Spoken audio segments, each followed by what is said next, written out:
You're watching Business Access TV. Business Access. Business Access. Business Access. Business Access. You are watching Business Access TV. Business Access TV. Serious about business. Serious about business.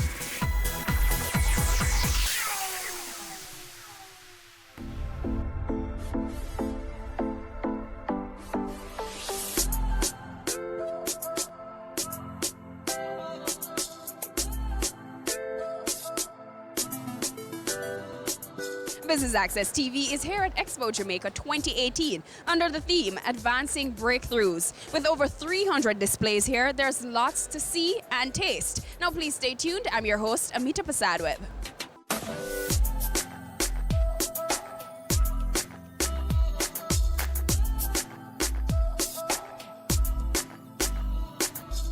The Wisynco Group has always been a support of the Expo Jamaica. We have participated from inception.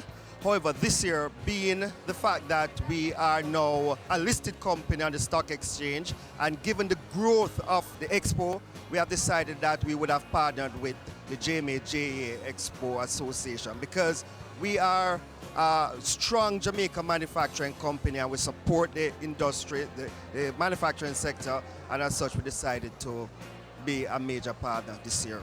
Wisynco, being a major manufacturer, will always support them SMEs, right? SMEs are employers of the largest group of people in this country. And without the small and medium-sized enterprises, the economy will not grow. So based on that effort, we decided that we are and will always support the SMEs.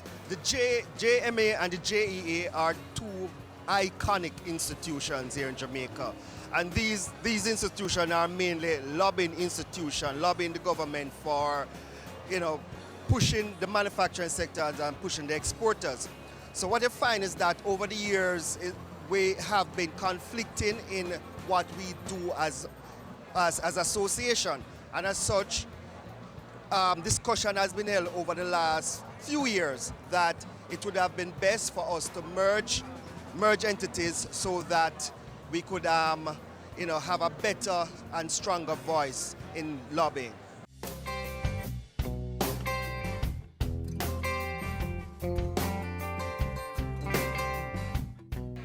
Urban Orchids JA provides silk floral botanicals for spaces that need beautifying all year round, for spaces also that don't get enough light. And there are a lot of us who cannot take care of orchids, so this is a viable alternative for that. We also do succulent plants. These are small plants that can hold in the palm of your hand, and they're beautiful. They are realistic and they look and feel real. For half the cost, basically, that's what we do. Expo has been amazing. There has been a lot of networking, and it's been promising for us so far, and it's definitely something we'll do at Expo 2020 because it has been a good experience. Expo Jamaica helps small businesses to network with the larger businesses who may help in distribution and providing supplies for smaller companies. We also get to meet mentors, and we get to experience, events that will bolster us into the market of supplying to larger companies. You can find Urban Orchids JA on Instagram at urban_orchids JA. That's urban_orchids JA. You can contact us at 473-2723.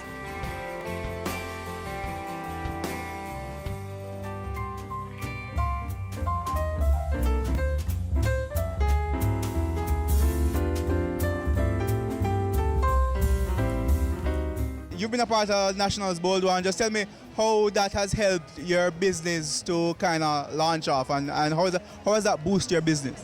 Well, Bold Ones, a very phenomenal experience.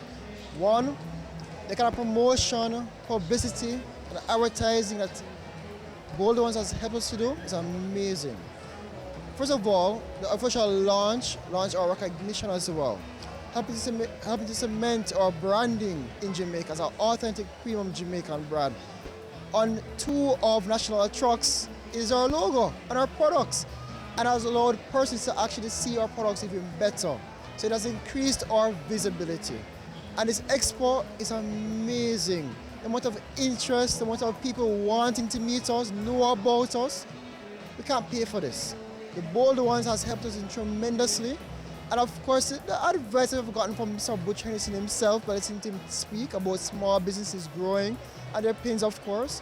And we welcome anybody to be a Bold One as well. All right, tell us a little bit about your company. All right, so Shavuot International was formed in 2014. We employ over 20 people from the inner city community of Winterspen, Spanish Town or GC Foster. And we also produce all natural, authentic, premium Jamaican products. From herbal teas, the cinnamon, the cerasee, your peppermint, your turmeric, your ginger, and your sauce up, and your moringa, and the sauce up moringa, to our very fine, the punch and a kick. Scotch bonnet, pepper powder, scallion powder, thyme powder, and our famous Jamaican black castor oil. And Jamaican black castor with moringa oil. All can be found in Fontana's, all beauty stores, as well as all major retail outlets. From the General Foods, to the General Ones, to the Shoe Shops, to Progressive, to Shoppers Fairs, all to the Highlands and the Mega Marts.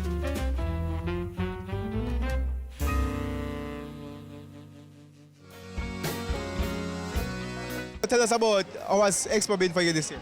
Expo 2018 has been very exciting. First of all, we are very appreciative to be included as part of one of the Bold Ones once again. So it has given us the opportunity to expose our brand to the Jamaican market. And again, we are getting a very enthusiastic response. I think Jamaicans are beginning to see that there are a lot of good new products being developed, a lot of good young entrepreneurs putting out good products. How significant has it been for your business to be a part of National's Bold One? And talk to me about how has National helped to boost your business? Well, by being included, they have given us certain, infrastructure and sponsorship supports. But again, just the recognition from a company like National, it gives you a lot of encouragement. It also gives you a certain level of acceptance and credibility in the market, because these are companies that, have been reviewed and have been deemed, to be worthy upcoming companies. Not to say there aren't many more, but, as one of the Bold Ones, it gives us a certain advantage. All right, quickly, just tell us a little bit about your product. Well, Belcourt Blue Mountain Preserves, all natural gourmet products made in Jamaica, all natural. So we don't use any artificial colors, flavors, ingredients, preservatives. These basically are my wife's recipes. She has developed most of them. She is a cook, gardener, and foodie in the family. So you could say she is the inspiration for this brand, and you could say I am sort of the perspiration for the brand.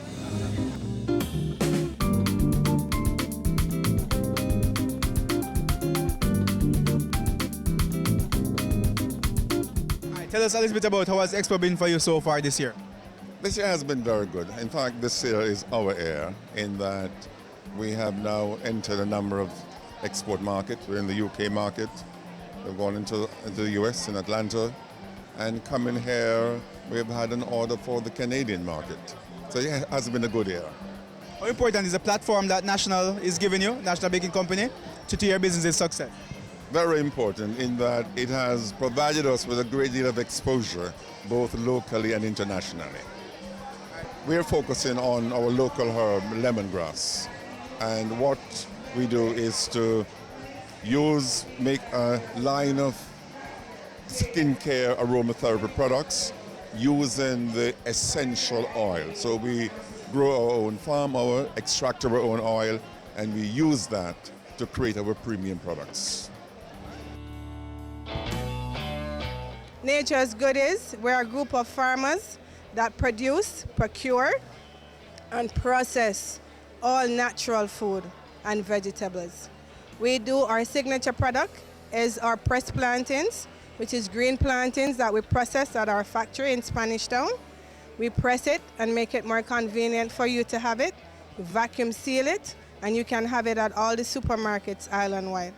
We do a line of flour, sweet potato, cassava, breadfruit, yam, all gluten-free, all natural, no additives, no preservatives. I'm hoping that Nature's Goodies Jamaica gets a lot of exposure, and so far so good, to be honest. Jampro and JEA have been really supportive of small businesses like ours. And I'm hoping that our products get the exposure both locally and internationally, and that we can secure orders coming out of the expo.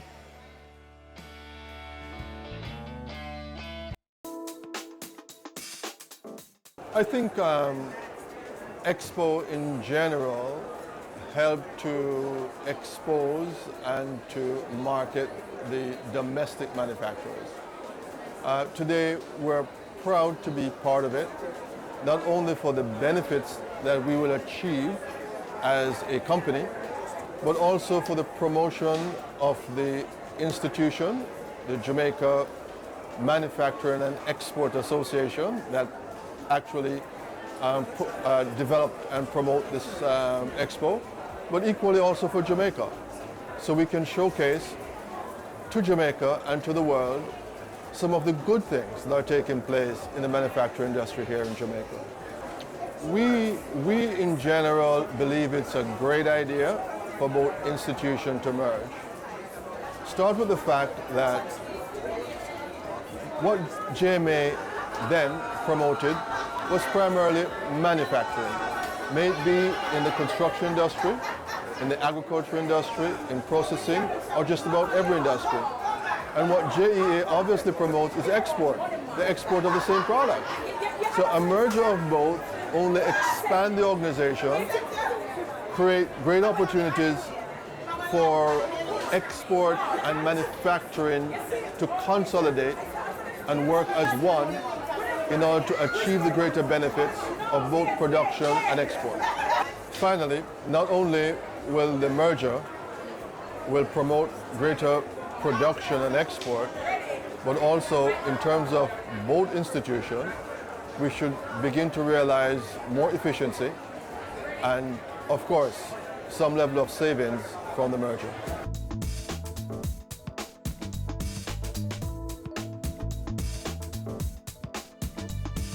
We go to a short break, but much more from Expo Jamaica 2018.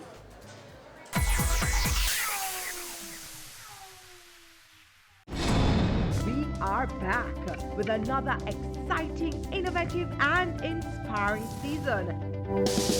It takes a lot of stick-to-itiveness, being consistent and persistent in whatever you're doing. That's the bottom line. Business exists to add value to people's lives. And if we're not doing that, might as well we lock down the store and just call it a day. It's a season 3 of Creating Wealth, Mondays at 8 p.m. on Business Access TV. Have you seen it?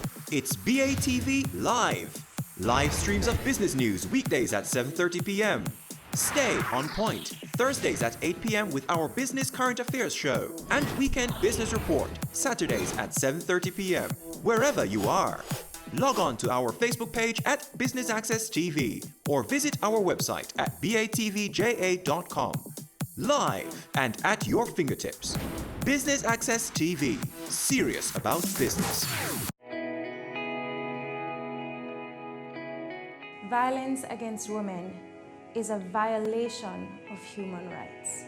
Its impact ranges from immediate to long-term physical, mental, and sexual consequences, sometimes resulting in death. It negatively impacts women's general well-being and can prevent us from fully participating in society. Be a better human being. No more violence against women. No more.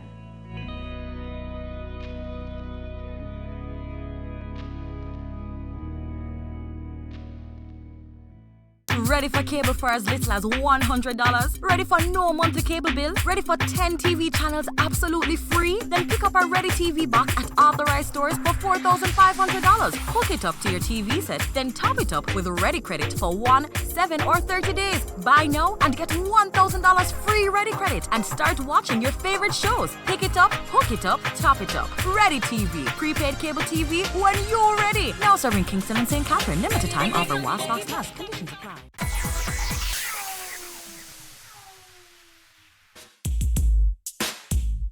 Welcome back to Business Access TV's coverage of Expo Jamaica 2018 right here at the National Arena.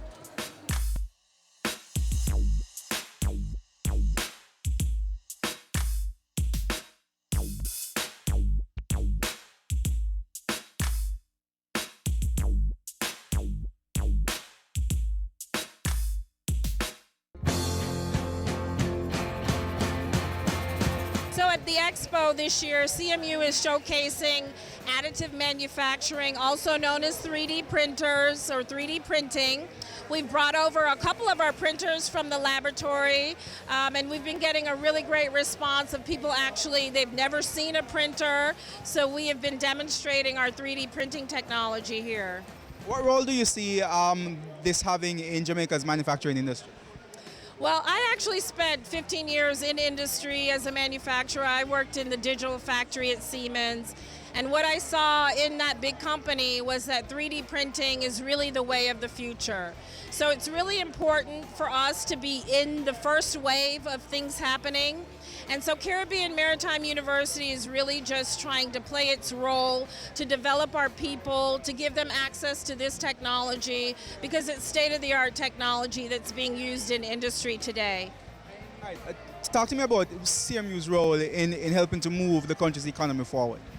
So Caribbean Maritime University, we are attaching ourselves to industry. We think that, playing a big role in trying to educate our students so that they can be really great contributors to the nation's development.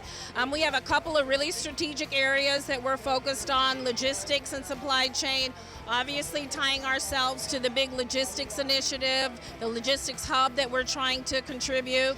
We also have a state-of-the-art industrial automation training facility that will launch later this year, which will give students and people the ability to access the latest technologies that are being implemented inside of industry. Just as our 3D printing, additive manufacturing is the latest technology. So CMU is really trying to enable our nation, position our people, our human capital for the future, and to be able to grow our nation and contribute to the development of Jamaica and the region, actually.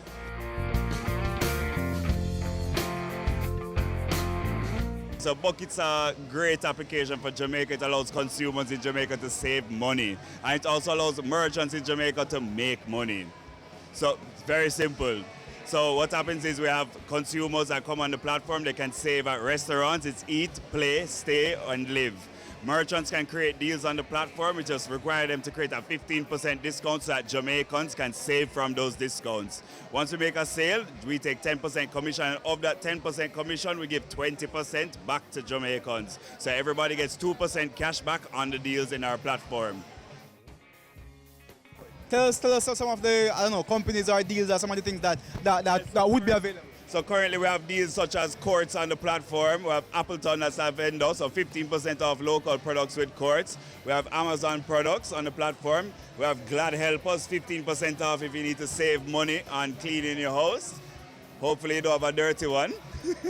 So Domino's memorabilia, so for example, Calabar, KC, so really anything from a pin to a house can be listed on our platform. How revolutionary do you think this will be for the Jamaican consumer?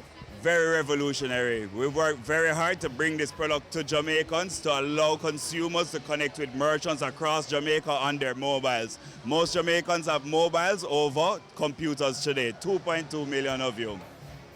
What do you think the pickup will be like? Well, we've launched at Expo this year, and we've had many downloads since we've been here. Everybody's come to our booth. Everything is done. It's Sunday, end of day, and we have no more material. Everybody's come here, and everybody's very excited about the platform. So this is next big thing? Next big thing. Yes, absolutely. Next biggest thing in Jamaica. So download the app today. Bucket Rewards if you want to save money. Bucket Merchant if you want to make money. All right, and where do I find the app? You download it on the iOS store or the Play Store on Google.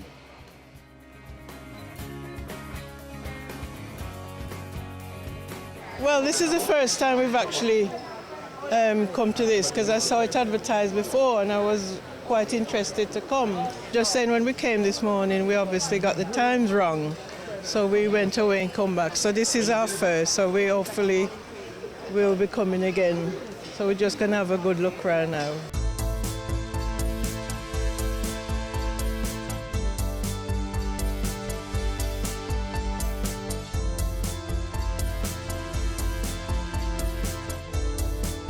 As a manufacturer, we are on two fronts. We manufacture our water, but at the same time, we also manufacture our bottles, and we are exported.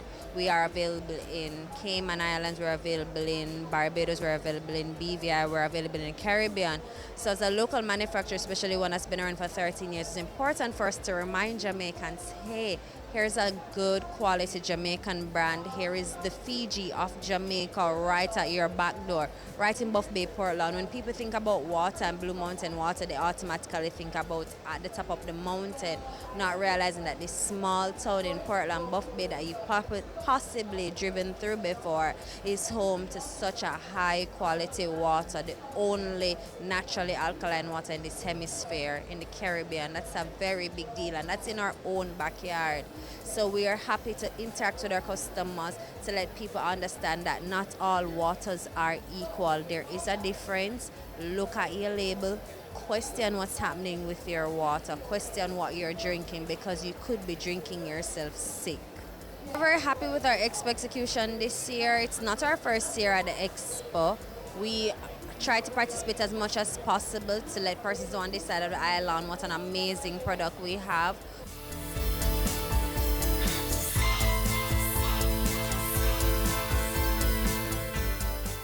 A show like this for all size enterprises is useful because the attendees are buyers from multiple countries. For this year's show, there are 26 different countries represented, and you have local consumers. Consumers like to come to this show and see what the manufacturers are offering. So whether you're small, medium, or large, it's a great opportunity to showcase your products.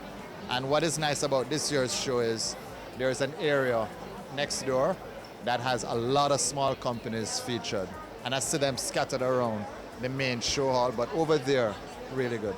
At the show here for Tortuga, the kind of buyers that would have been here that interests Tortuga would be hotel buyers. So apparently a lot of the hotels sent representatives on Thursday, and we had lots of meetings with them to move the business forward. So it was useful in that regard for Tortuga. And just me, I'm observing consumer interaction with the brand. A lot of Jamaicans don't realize that the majority of Tortuga products, the rum cakes, are made here in Jamaica at 9C Retirement Crescent, Kingston 5.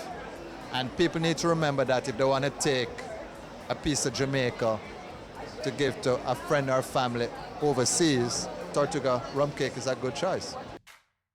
Detox is a natural drink. We have the Moringa, Noni Sorrel, Guava Sorrel, Powerman, Hard Driver, product of Jamaica.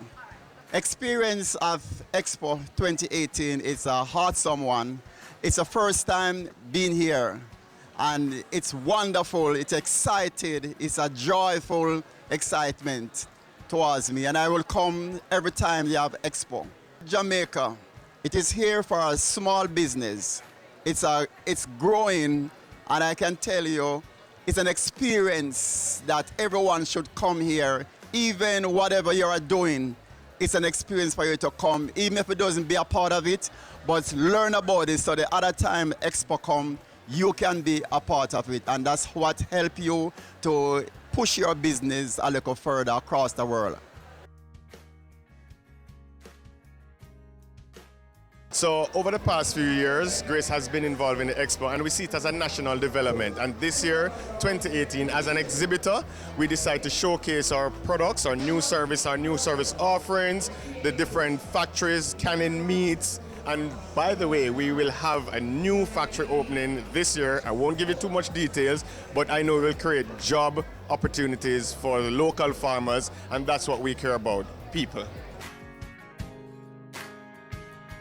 The latest product is our Grace food drink. It comes in 4 different flavors: tropical strawberry, smooth vanilla, walnut caramel, and butter almond. It's sensation, it's a hit. I just wanted you to take a look over there. However, it's finished, as you can see. The lines were long, it's jam-packed, and we're now moving on. Our Tropical Rhythms PT, which is our plastic bottle Tropical Rhythms, it's been a hit since inception. And through Grace Flavor with a Beat, we're going to take the campaign on the road, pushing our promotions in stores, at events, because we're now heavily involved in events and in-trade promotions.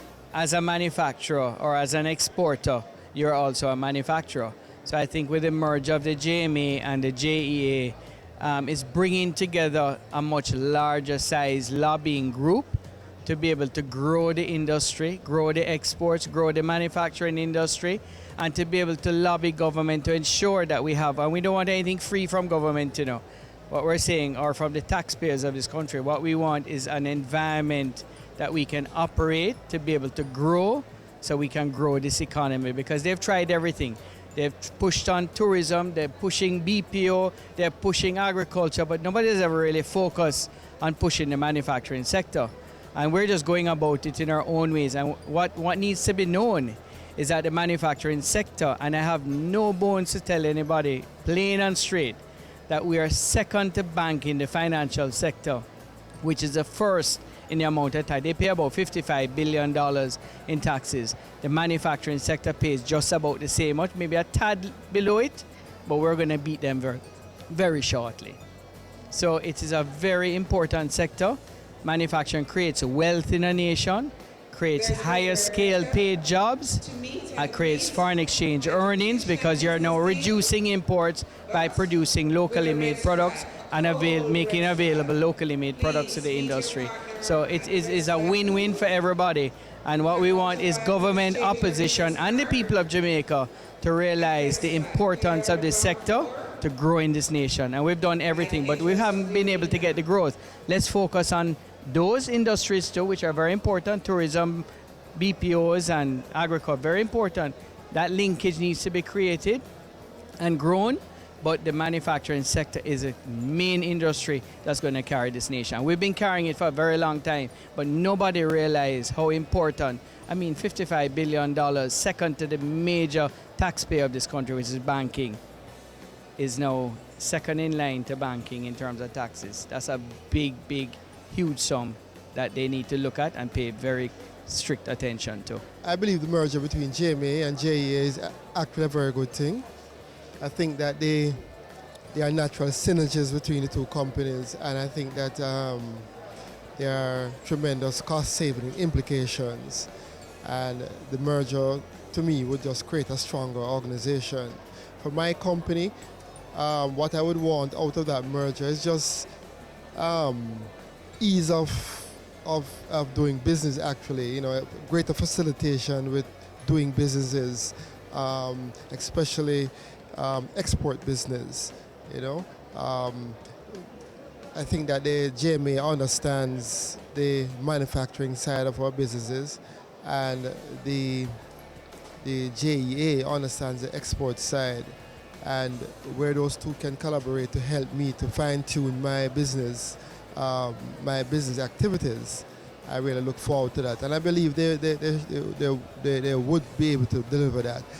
A one-stop shop is always better than going to multiple places.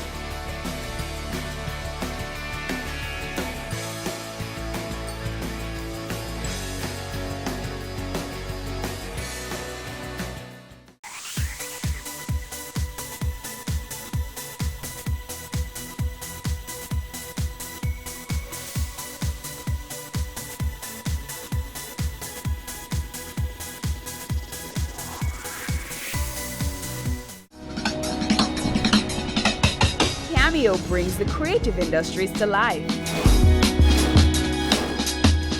highlighting creatives in different fields each week. Art. My life surrounds art. I breathe, I eat art. Fashion. Food. Without a customer, we're nothing but four walls. Music. Film. Cameo, only on Business Access TV.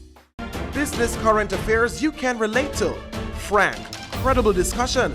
On point, dissecting the issues. Offering solutions to Jamaica's challenges. On Point, Thursdays at 8 p.m. on Business Access TV.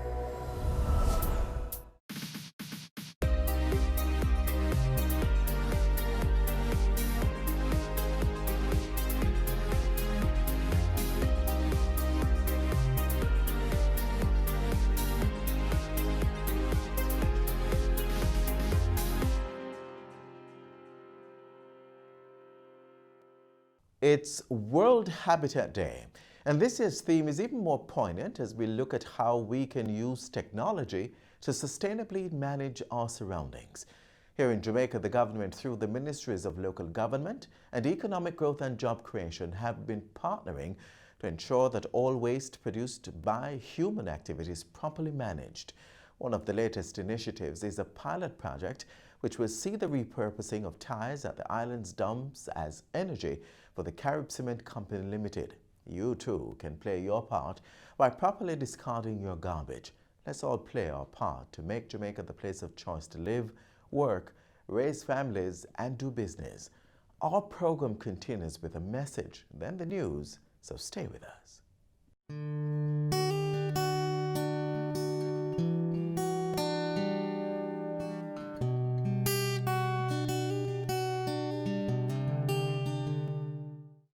Keep we island clean, so clean. From the peaks to the beach, so clean.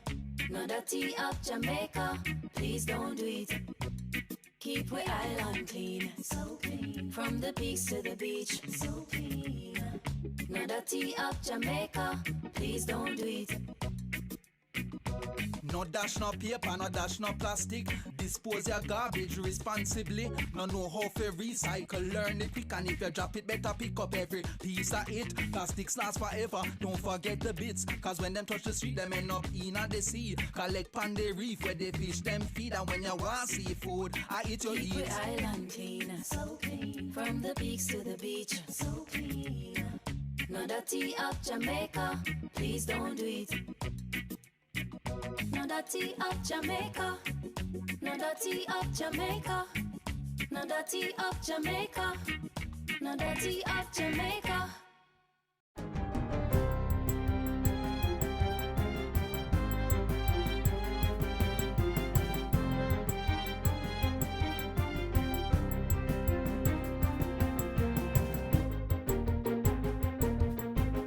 Good day, I'm Stephen McHugh, and this is your JIS News for Tuesday, October 7. Jamaica is to create the first Caribbean green bond listing on the Jamaica Stock Exchange. The move is expected to place the island as the Caribbean country of choice to conduct climate-smart business and sustainable business. Almost $583,000 in support has been approved by the Green Climate Fund, GCF. Jamaica's proposal, which was submitted on August 12, was approved by the GCF on October 4. We recognize that the government's budget will not be enough in ensuring a strong local response to building resilience. However, we also recognize that the government has a key role to play as market maker and regulator in mobilizing, incentivizing, and partnering with the private sector in financing areas of strategic climate action. Prime Minister Holness was addressing Monday's opening of the Green Climate Fund Private Investment for Climate Conference, GPIC. The October 7 to 9 summit is being held in Incheon, Republic of Korea. The GPIC is a global marketplace where private and public sector entities come together to accelerate climate action in developing countries.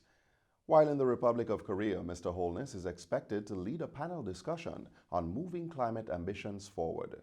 The Prime Minister met with the Deputy Executive Director of the Green Climate Fund, Javier Manzanares. He also met with the Jamaican diaspora in the Asian country. National Security Minister Dr. Horace Chang is in charge of government while Prime Minister Holness is on assignment. Technology Minister Favour Williams is reiterating calls for Jamaicans to become more aware of cyber threats and take the necessary steps to safeguard their data. Minister Williams says as the world becomes more connected, issues surrounding cyber threats, data privacy and protection are becoming more commonplace. Additionally, to the business people and government, our systems and networks need to be equipped with state-of-the-art protection mechanisms to mitigate cyber attacks as best as possible. As individuals, businesses, and government, we have to raise the awareness of the value of protecting our data and taking the necessary steps to ensure that as far as possible we secure our systems. Minister Williams was speaking recently at the DESCON 2019 Security and Encryption Conference. The technology minister says while the ability to connect and engage with technology for business and other pursuits has become a great enabler for growth and development, it also has its disadvantages in the form of cyber attacks and cyber threats. Cybersecurity experts predict that by 2021, cyber crimes will cost the world about $6 trillion a year. Global ransomware damage costs are predicted to hit $20 billion US, and businesses will fall victim to a ransomware attack every 11 seconds, up from every 14 seconds. Consequently, the minister is appealing to business operators to train their employees in cybersecurity. The Senate on Friday approved a 90-day extension of the state of public emergency SOE for the St. Andrews South Police Division. Since the start of the operation in July, murders have reduced by 58% and shootings by 47%. 12 firearms, 120 ammunitions, and 8 magazines were also recovered, while 11 persons have been arrested and charged. Leader of Government Business Senator Kamina Johnson-Smith said while the SOE has had successes, the division is not yet where it needs to be. She said a committee is being established to track success under the SOEs. The Prime Minister had indicated that there would be a quote-unquote epoch-style oversight committee established to monitor progress, and that the framework for this, however, had to be developed. He had charged persons to set up a working group within the partnership, and they are working through, and with this ACON group that has been mentioned, to take that matter forward. Approximately $1 billion in savings to the government has been realized from the rationalization of public bodies to date. Executive Director of the Transformation Implementation Unit, TIU, in the Ministry of Finance, Maria Thompson-Walters, made the disclosure at a JIS think tank recently. Our finance team is working to create a model to track those savings back into the consolidated fund. So those are real savings, not just things that we add up on a piece of paper, and to ensure that the consolidated fund is impacted positively from the action that we're doing, and that we have funds available to deal with areas such as health, security, and education. Mrs. Thompson-Walters says 30 public bodies have been rationalized to date, with plans in place for another 18 entities to be merged or reintegrated into their parent ministries by the end of the calendar year.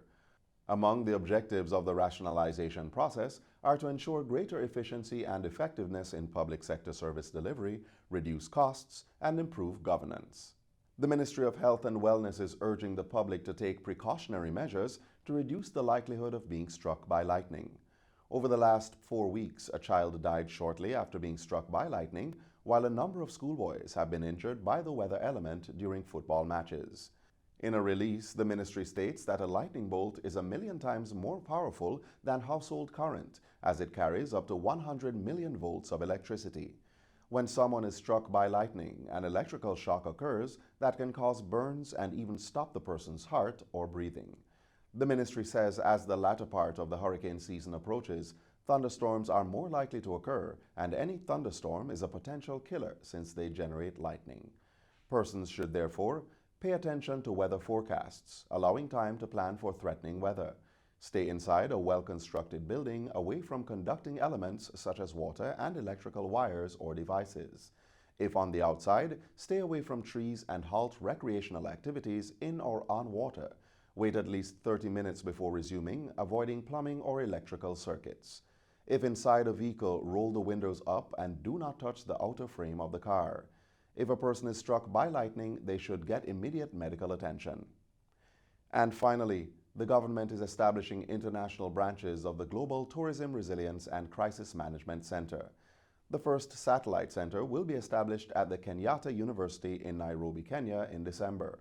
The second will be opened in Morocco in January 2020, the third in South Africa in March 2020, and thereafter in Nigeria and Seychelles. Tourism Minister Edmund Bartlett says the satellite network is one of several key outcomes emerging from discussions at the recent United Nations World Tourism Organization meeting in Russia.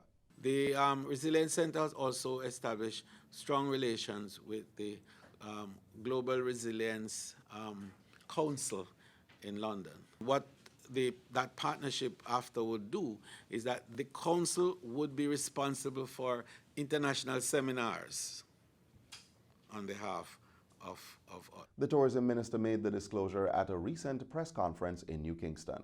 The Global Tourism Resilience and Crisis Management Center, based at the University of the West Indies, Mona, is managed by the Ministry of Tourism. The center is established to build and fortify the capacity of tourism-dependent economies to deal with shocks impacting the industry. And that's it for JIS News Today. I'm Stephen McHugh. Thanks for watching.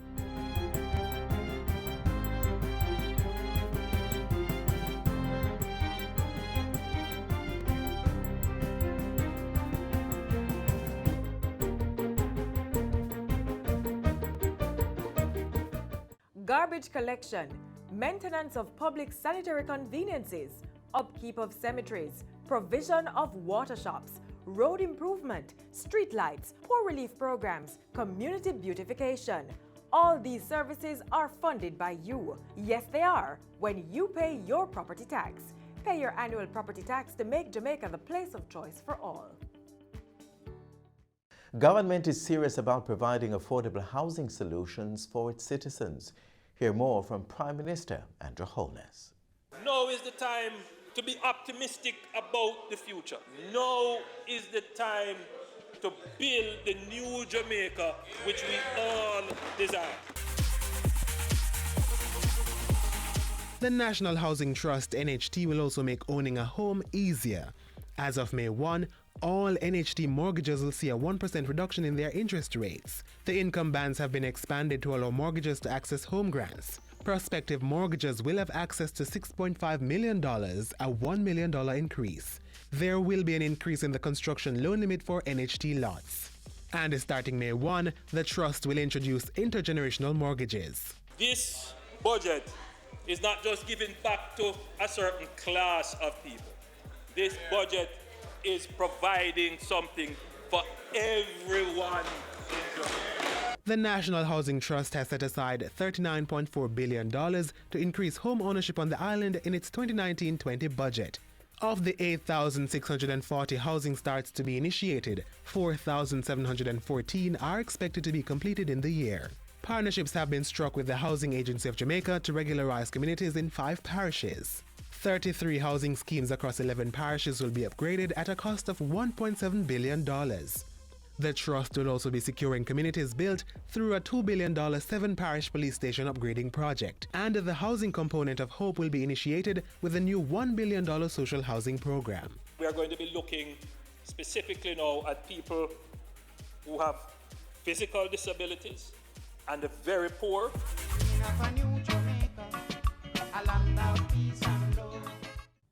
Hurricanes can strike at any time. In the event of one, be prepared to act quickly.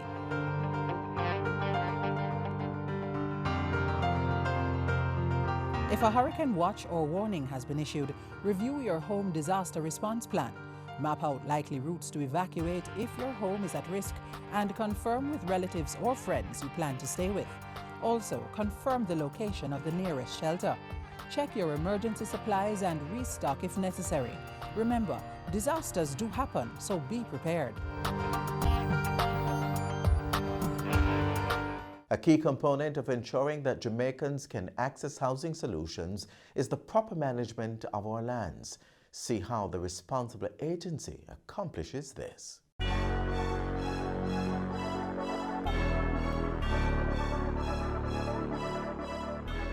Becoming a landowner is a significant feat for most people.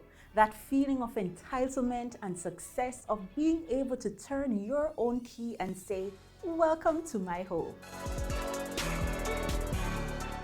This could be you, and the government is doing its part through the Adjudication Services Division of the National Land Agency. Systematic registration is defined as the process of land titling through a determined jurisdiction and it's performed on a commune by commune basis. Now, what exactly does that mean?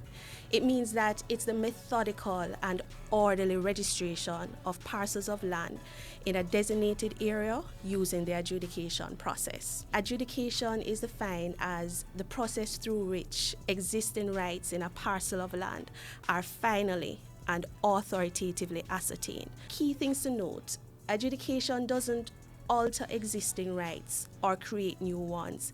It merely establishes what rights exist on ground. Now that we've established the definition of these very important terms, let's get down to the meat of the matter. You have a piece of land, or you've been living on land that you do not have the title for, but have legitimate claims. Let's find out how you can go about becoming certified landowners utilizing the National Land Agency's adjudication services.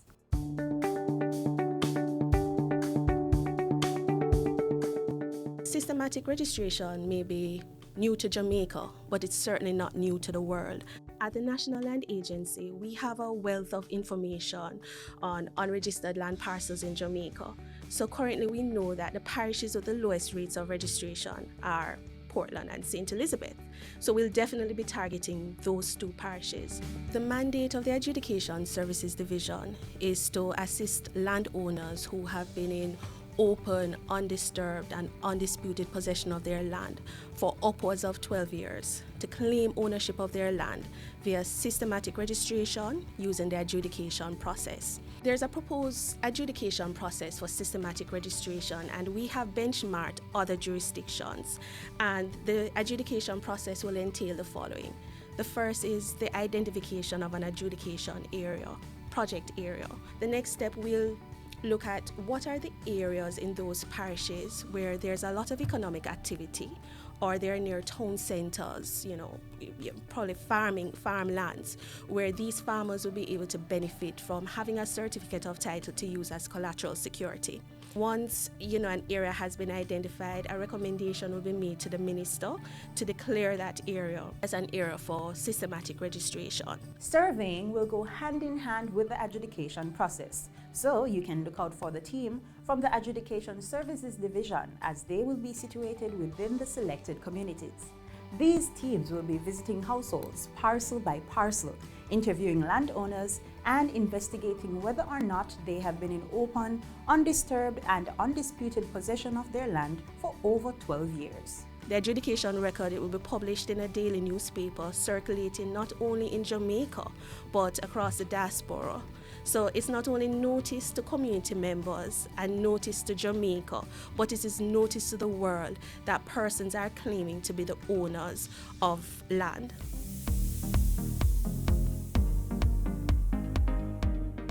Now, let me start with the positive.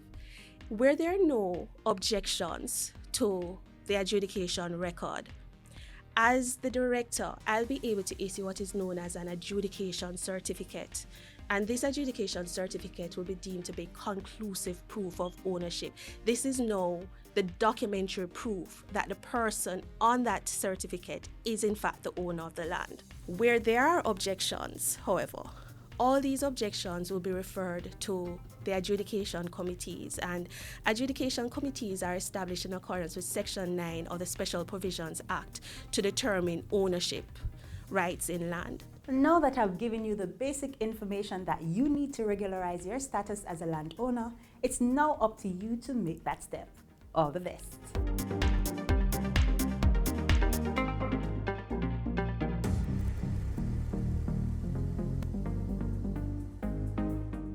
Protect yourself from the flu virus. Visit your nearest health center or doctor to get the flu vaccine. Cover your mouth and nose when coughing and sneezing. Wash your hands regularly with soap and water or by using an alcohol-based hand sanitizer. Avoid the spread of germs by not touching your eyes, mouth, or nose. And be sure to regularly disinfect surfaces and objects that are used often. Remember, your health is your responsibility. Though World Teachers' Day was celebrated on October 5, we continue to highlight the important role the men and women who educate the society play in our development. Take a look.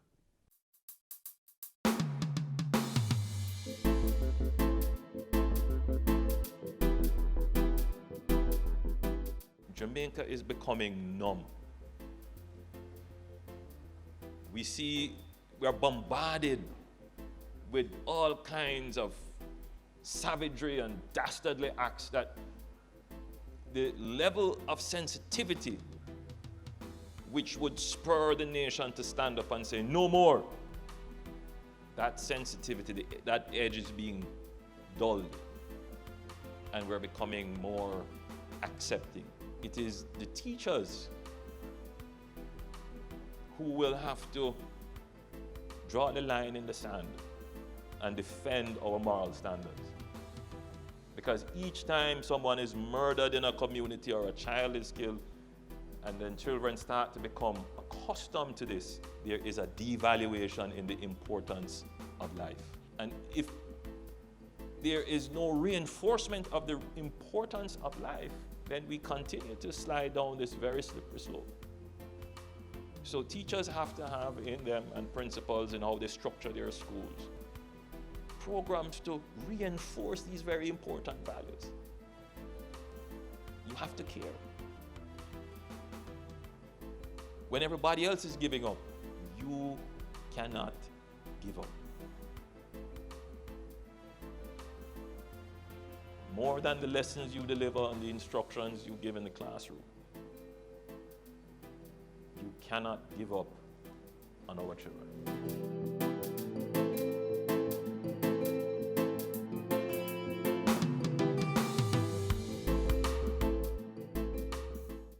Businesses operating within parishes under the state of emergency, your closing time has been extended.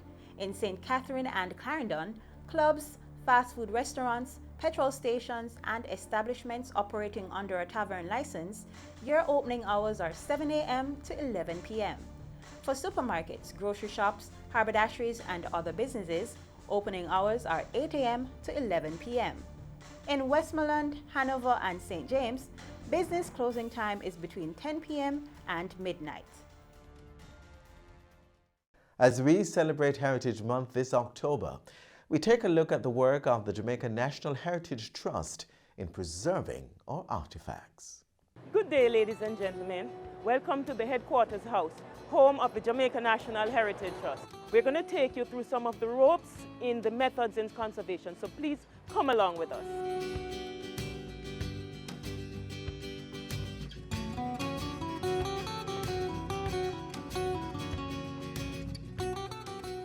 Thanks for joining us in our conservation lab.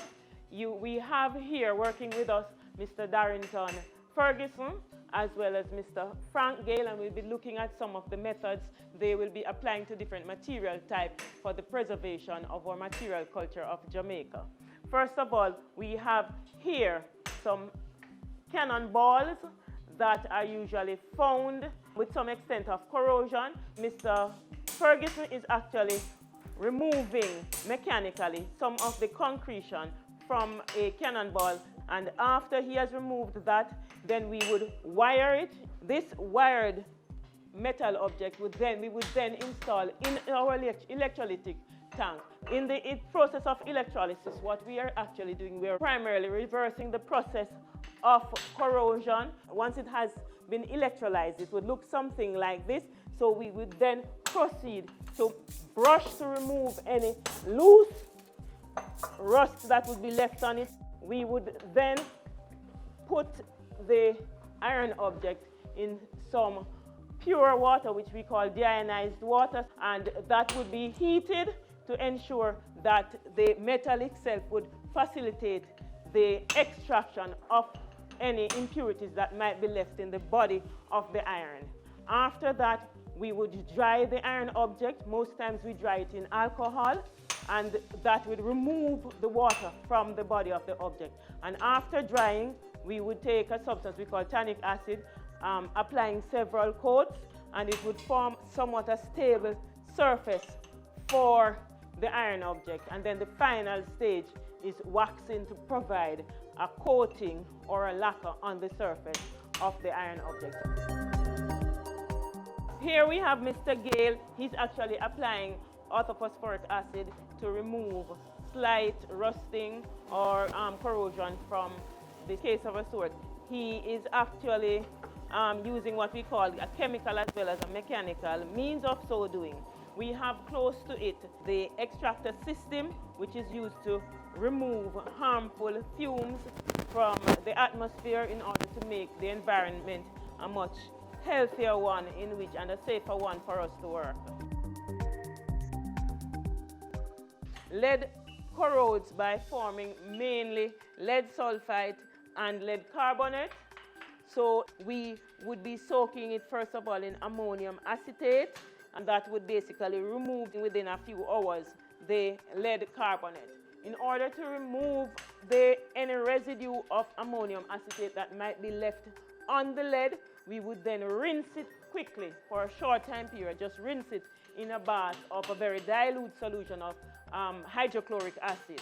If there are any corrosion left at that stage, then we would remove that mechanically, either very likely with a glass bristle brush. After that, we do as we would with the iron.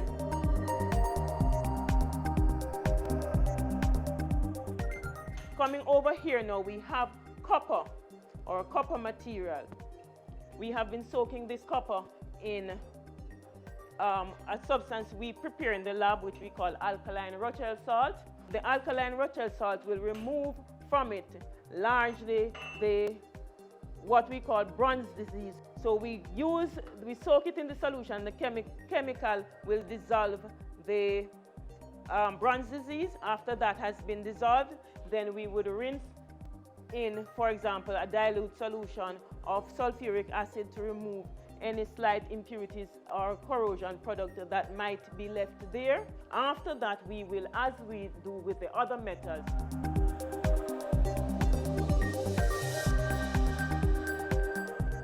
ladies and gentlemen, I hope you were well informed by the information we've imparted today, and you're welcome to join us at any time, particularly at our heritage sites. And when you see our heritage sites, you see the artifacts that are there, you will appreciate to a greater extent the effort that has gone into its preservation.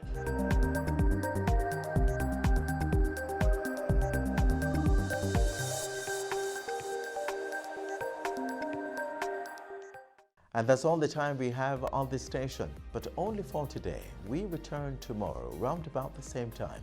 Until then, your engagement with us doesn't have to end with this show. Send an email to jamaicamagazine@gis.gov.jm.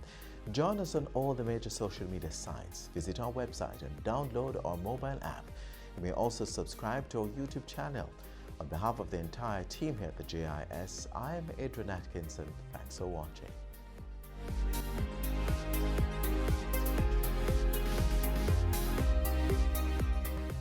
This has been a production of the Jamaica Information Service, the voice of Jamaica.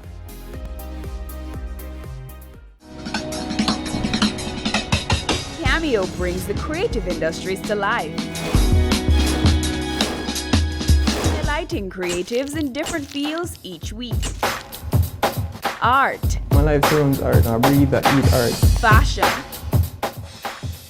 Food. Without a customer, we're nothing but four walls. Music. Film. Cameo, only on Business Access TV. Caring Hands Season 3 continues to effect change in a changing environment. Many of us were raised by grandmothers, right? So, I mean, we know the wisdom that these people have. Going beyond business. The little leaders of today are our leaders of tomorrow. And with the proper education, we'll have very good leadership coming from that. That's Season 3 of Caring Hands, creating change and shaping lives, every Sunday at 5:30 p.m. on Business Access TV.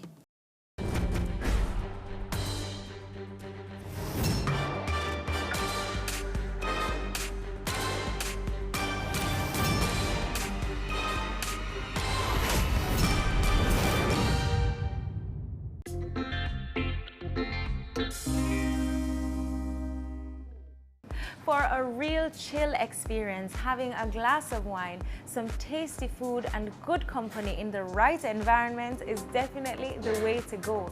On this episode of Chill Spot, we'll be hanging out at Uncorked with Valerie Grant, Managing Director at Geotech Vision. So don't go anywhere, more after this.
Hello, ladies.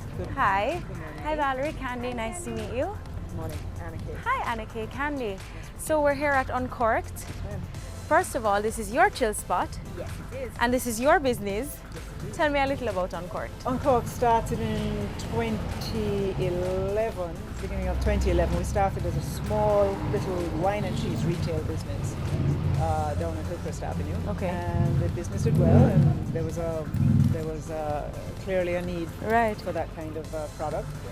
And really, we've grown as our customers have sort of demanded that we grow. So we went from there. We came up here to Sovereign North, where we got further into the food business, and now we are a full-fledged wine and cheese restaurant. And we of course have our retail gift items and cheese and wine accessories. So we're a lot of different little things in one small space. And what inspired you to start the business? It started with a couple of friends and myself, and we just love the wine and cheese culture, the gourmet food culture. And we just thought that there was space in Jamaica for that. It's something that, you know, when we're lucky enough to travel, it's something that we ourselves look for. So we thought that there was probably a lot of Jamaicans that would be interested in this kind of product. What happens quite often is that if a customer comes here and they want something but it's a little different, we'll do it for them, and then they'll ask for it again. And then somebody will come and see it and they'll ask for it. That's why we have things called the Tin, you know, the Bev, the Judy, the Carla, the Max, you know. So those are all named after your friends. All named after the Uncorked customers. Wow, the Max. The Max, yeah. So I'm going for my menu item soon, right? Yeah. So you have to come in and soon we'll have a Valerie, that's for sure. Name something after. And Valerie, why did you choose here as your chill spot? It's in a convenient location. It's close to my office. The persons here, the waitresses, they're able to anticipate my need. They know exactly where to seat me. They know what to bring me first. So it's just a great environment. All right, well, I'm excited to try my first glass of wine here. So let's head inside.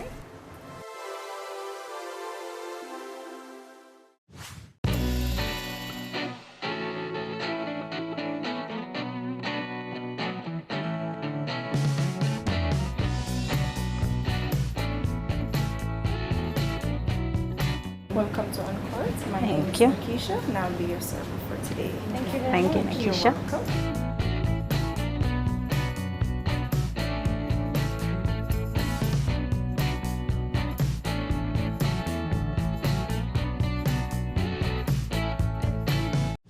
Well, I must say I really like Uncorked so far. I'm feeling this ambience, like it feels good in here.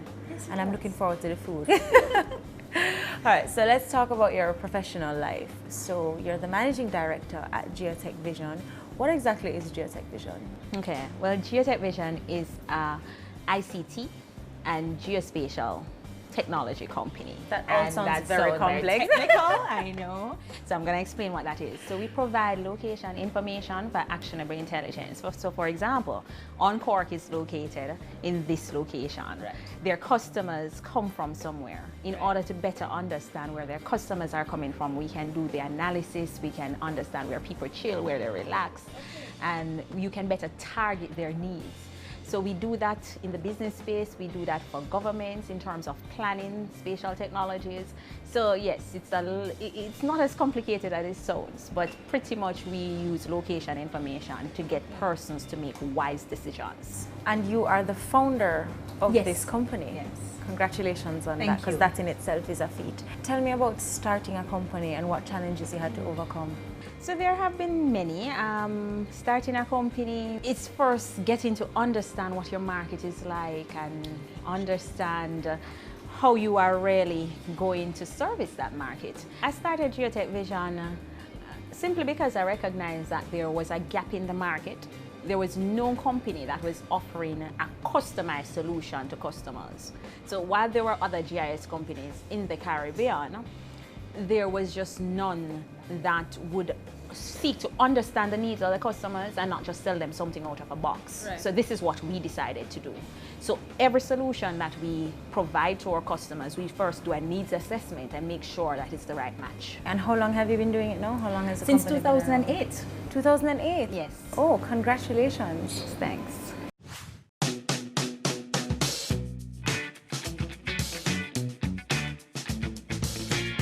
Are there any other places where you currently operate, or is Jamaica the only place? Oh no, we are a Caribbean-wide company. So we operate in 15 different Caribbean countries and we have a second office in Georgetown, Guyana. Oh wow. Yeah. What has been your biggest setback thus far? There are two that jumps out at me, and one was 6 months after starting the company, I became ill. So it meant that all the resources that I had for growing the company was wiped out in terms of medical expenses. Wow. So that was our big, yeah. And I assume you're better now? Yes, much better. So that meant that we had to really grow at a slower pace than anticipated. But 6 months after the procedure, I was back in the Caribbean trying to build Geotech Vision. And then I would say the other one was something that happened about 2 years ago when we got the biggest contract that we've ever gotten. And our financial institution would have indicated that they were going to back the project. And then at last minute, they said that they needed collateral. As a small company, where was I going to get that? That was a major setback, but we navigated those waters and we were able to deliver the project on time and successfully. Coming up, I know you've received several accolades since starting. Tell us about some of those. The most recent one is the Commonwealth Woman Entrepreneur of the Year Award. Wow. Yes. Congratulations. I've said congratulations about 4 times since starting this interview.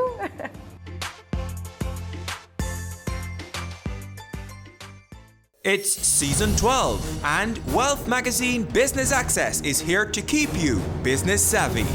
With an impressive mix of some of Jamaica's most inspiring business moguls, we continue to keep Jamaica informed, empowered, and ready to dominate. Tune in Sundays at 5 p.m. only on BATV. You're watching Business Access. Business Access. Business Access. Business Access TV. Serious about business.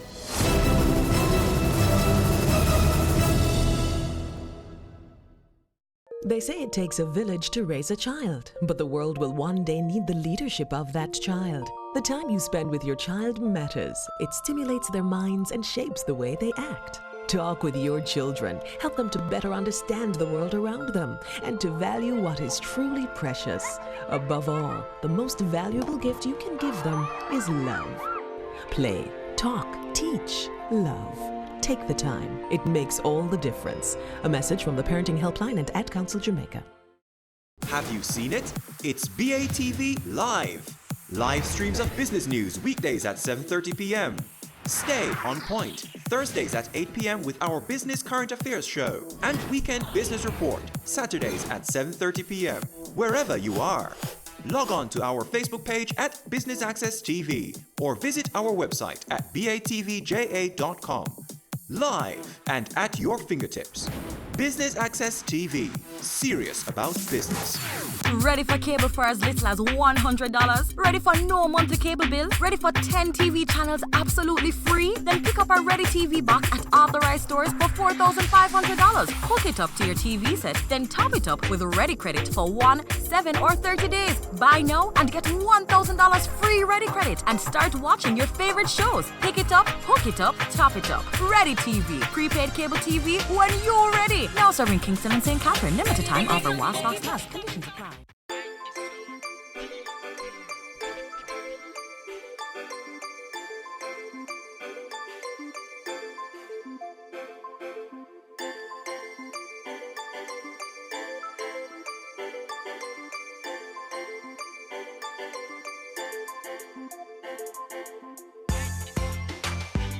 I know you've received several accolades since starting. Tell us about some of those.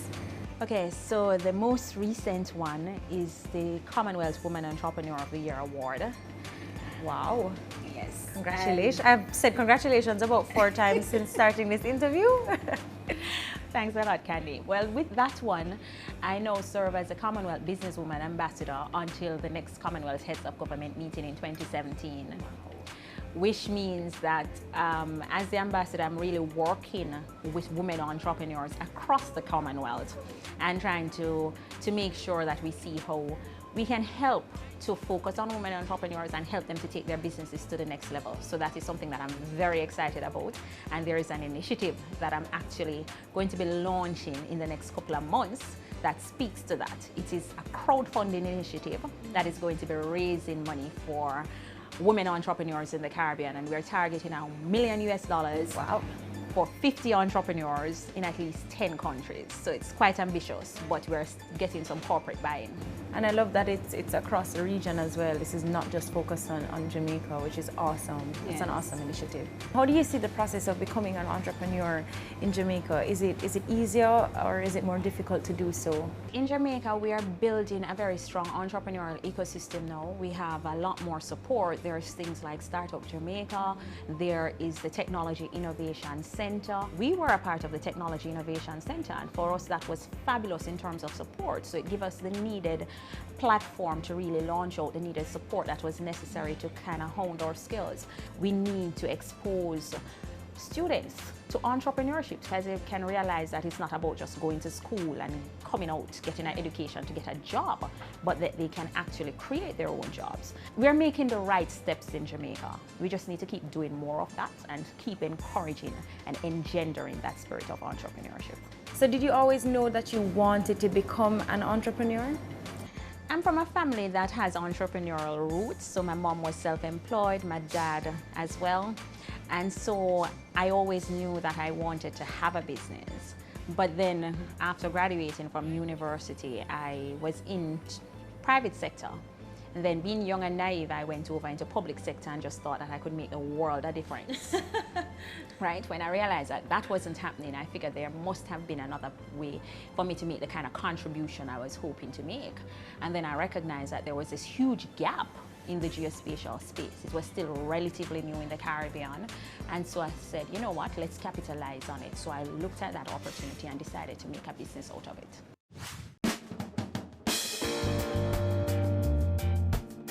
Do you have any other professional pursuits at this time? Yeah, well, I'm involved in other entrepreneurial activities as well. But apart from those activities, in terms of philanthropic pursuits, I tend to work a lot with students and universities, and that is where we really do the most of our giving back. We have donated software to the University of Technology. We have given scholarships to students in our discipline. So these are some of the things that we are involved in. Yeah. What is it that drives you to succeed?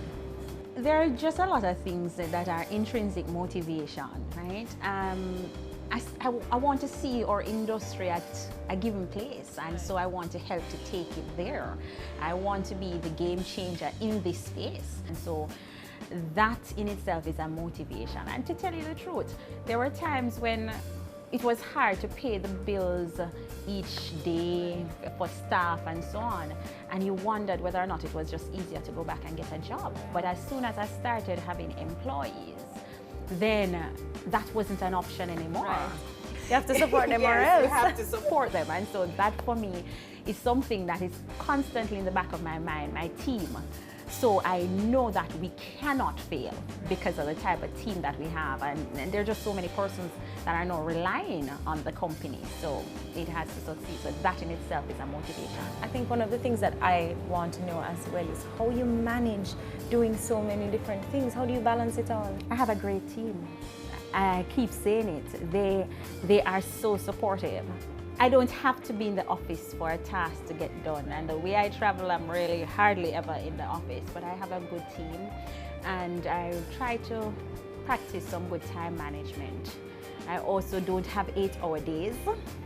I have very long days, so that is something else. Keeping the balance is a constant struggle. It's something that I continuously work on.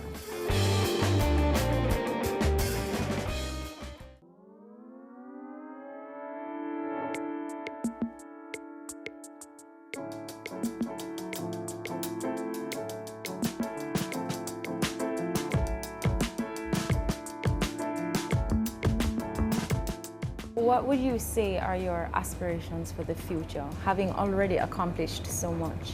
You know, we are going to continue to push the envelope. So our aspirations involve a lot of applications that are going to not only meet our B2B customers, but the man on the street. So that is something that we're working on. And we are going to also be going after a bigger market share, both in terms of customer segments and in terms of geographic location. So we are going in Latin America, we are also going in Canada, so you can look out for us in other spaces, even outside of the Caribbean region. So that is something that is definitely on the card and is a part of our strategic plan. Okay, and as a woman in business, what is your strategy for success? Because sometimes it can be so hard. It can. So I tell myself that I recognize that, you know, having the right team, having the right qualifications does not always cut it. You still have to work harder to get through the door.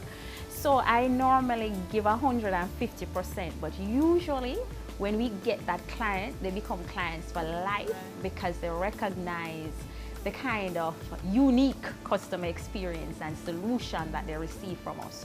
So we have to work hard. And yes, I'm a woman in business, but I don't let that bog me down. I don't let it think, oh yes, I think as myself as a person in business. And so because of that, anything that my male counterparts can do, I don't shy away from it. I'm up to the task. Good. Yeah. Well, I must say, Valerie, that was a very informative talk. I learned so much about you and your industry. And that being said, I think I'm ready to eat because it's lunchtime. So am I. Coming up.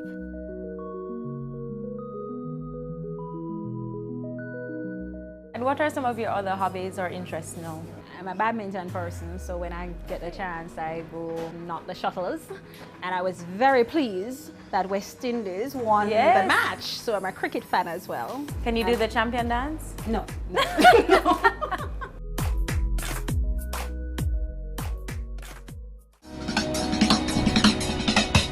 Cameo brings the creative industries to life, delighting creatives in different fields each week. Art. My life turns art. I breathe, I eat art. Fashion. Food. Without a customer, we're nothing but four walls. Music. Film. Cameo, only on Business Access TV. Business current affairs you can relate to. Frank, credible discussion. On point, dissecting the issues. Offering solutions to Jamaica's challenges. On Point, Thursdays at 8 p.m. on Business Access TV.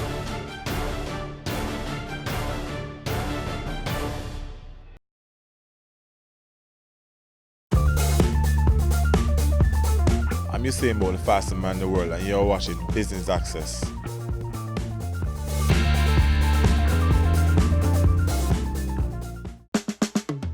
Caring Hands Season 3 continues to effect change in a changing environment.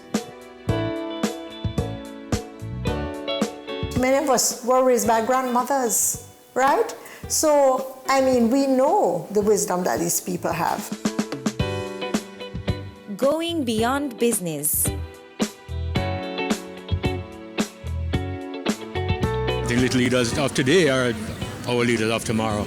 And with the proper education, we'll have very good leadership coming from that. That's Season 3 of Caring Hands, creating change and shaping lives, every Sunday at 5:30 p.m. on Business Access TV.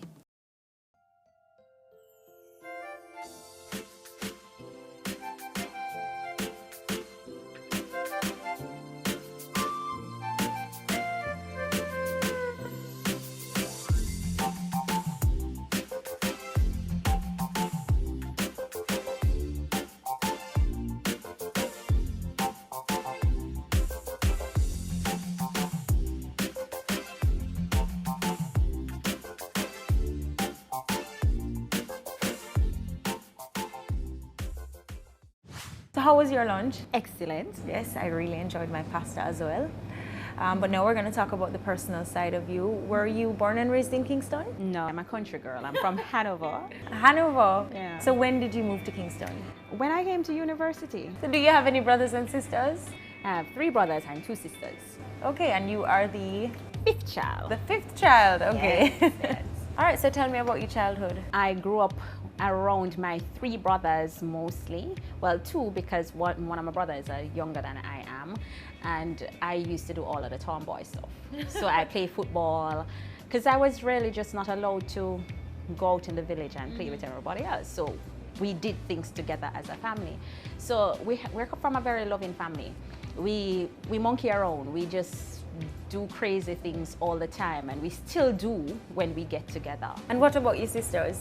So my sisters, they were a bit older than I am. We're very close, but they were already gone off to college, so I didn't have a lot of time to play with them and so on. But they have been a strong influence on my life as well. So yeah, they're always somebody who I can really count on for advice, to be there for me. And especially after the death of our mom, that bond has even strengthened. Been stronger. And what about your schooling? Where did you go to school in Hanover before you came to Kingston? So I went to the Riverside All-Age School, and then I went to Received High School. Okay. So I'm a Russian as we say. And at Received, my experience was excellent. I was a prefect there. I was very involved in school activities, and that really gave me a great foundation. You seem like such a scholar, like one of the bright children in the class at school. Is that how you were in high school? In a way, yes, but I'm not one of those persons who is a bookworm. No, I'm outside all the time. I'm playing football. Received is noted for football, and I had my share of playing football. Even at university, I was on a University of West Indies football team. Really? I debate, I'm in speech and drama, I'm in everything, to the point where my sisters used to tell my mother that I'm gonna fail everything because I'm not focusing. But that's how I get through stuff. I just have to be very involved. So if I learn it in the class, then great, let me do something else. Right. Yeah.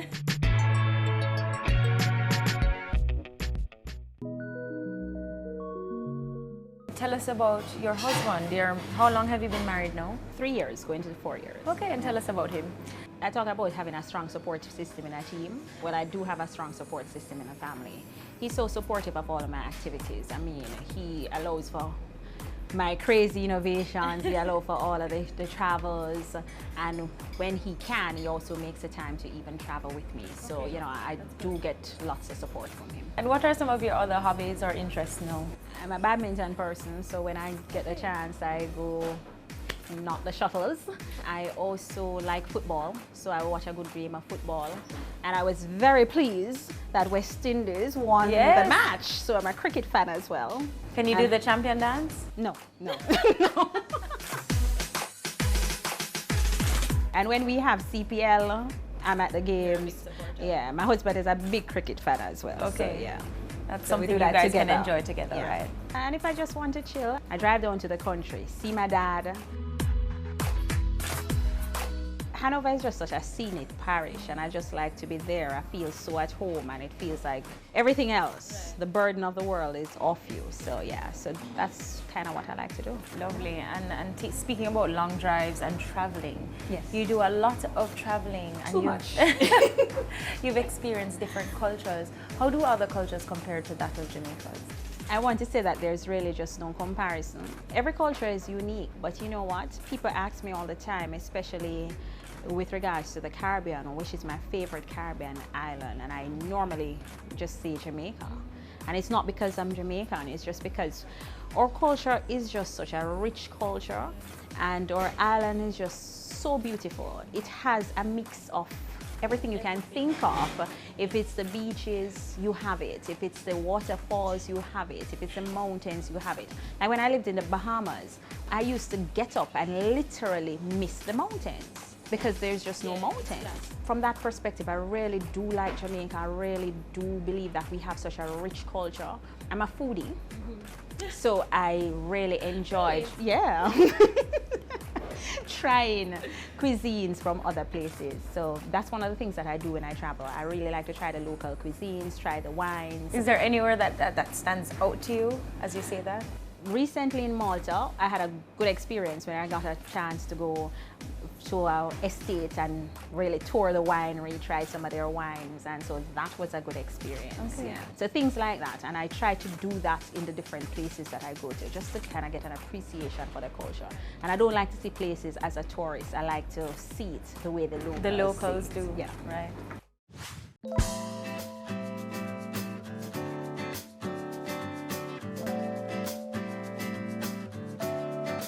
If there's one word of advice that you could give to upcoming entrepreneurs, what would it be? To never limit yourself, to have a dream and dream big, and always see the end game and work towards what that end game is. Well, this has been a fabulous visit to Uncorked. I'm obsessed with this wine. We had discussed that I'm not really a wine drinker, but this is delicious, and the food was so tasty. So thanks for sharing your chill spot with us. Thanks, Candy. It was a pleasure. I really enjoyed today.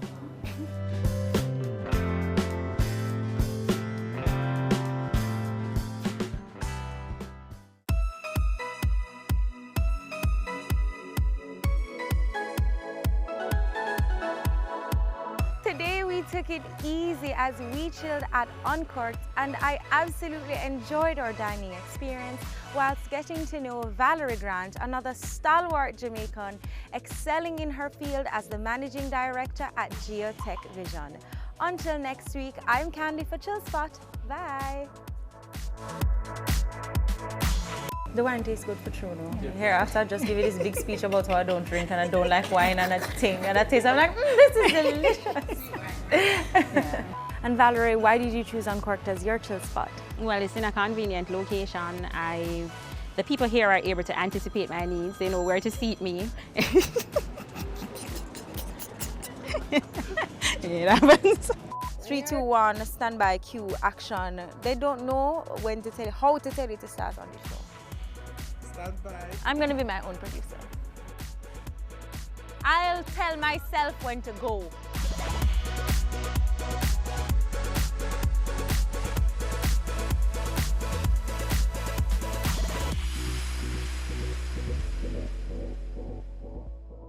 Guys, I'm really not a diva. I did not have a diva moment. I was just kidding, okay? I didn't realize it was recording. Sundays at 4:30 p.m. It's all about Home Sweet Home.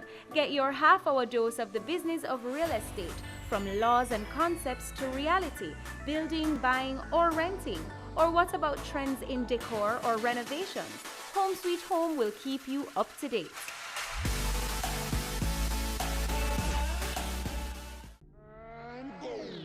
Career Moves has always explored interesting careers, highlighting all you may not have known about them. This season is no different. Coming back to Jamaica, everyone's like, fizzy what? Fizzy who? When you find a bright boy or girl in the class and people say, what are you going to be? The parents will say, you have to go be a doctor, you have to go be a lawyer. Nobody says you have to go be a politician. Let me see your hands! Tune in Tuesdays at 8 p.m. on Business Access TV.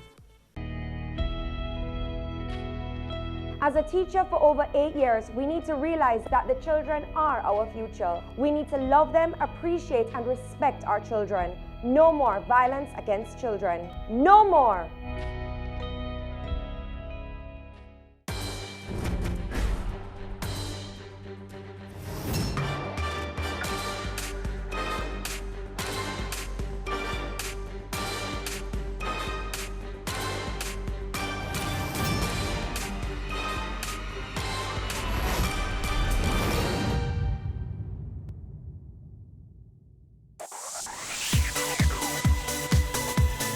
You're watching Business Access TV. Business Access. Business Access. Business Access. Business Access. You are watching Business Access TV. Business Access TV. Serious about business. Serious about business.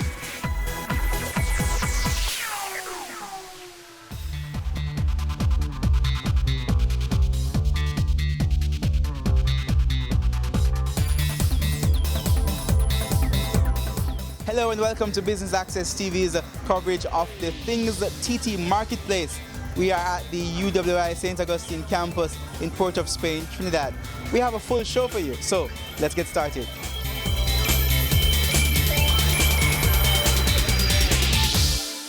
We've now caught up with Risa Lessie. She is the founder of Things TT. Risa, welcome to Business Access TV. Thank you. All right, tell us a little bit about Things TT. Things TT is a Trinidadian initiative to give local entrepreneurs and producers a space to come and sell their product as well as to gain access to new and potential customers.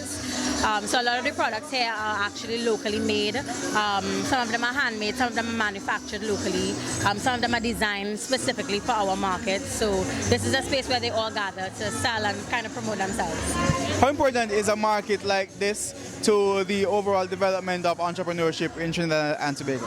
I think it's very, very important because small business in Trinidad and Tobago, while there are certain public sector initiatives and even private sector, it's really dedicated to small business of a certain level.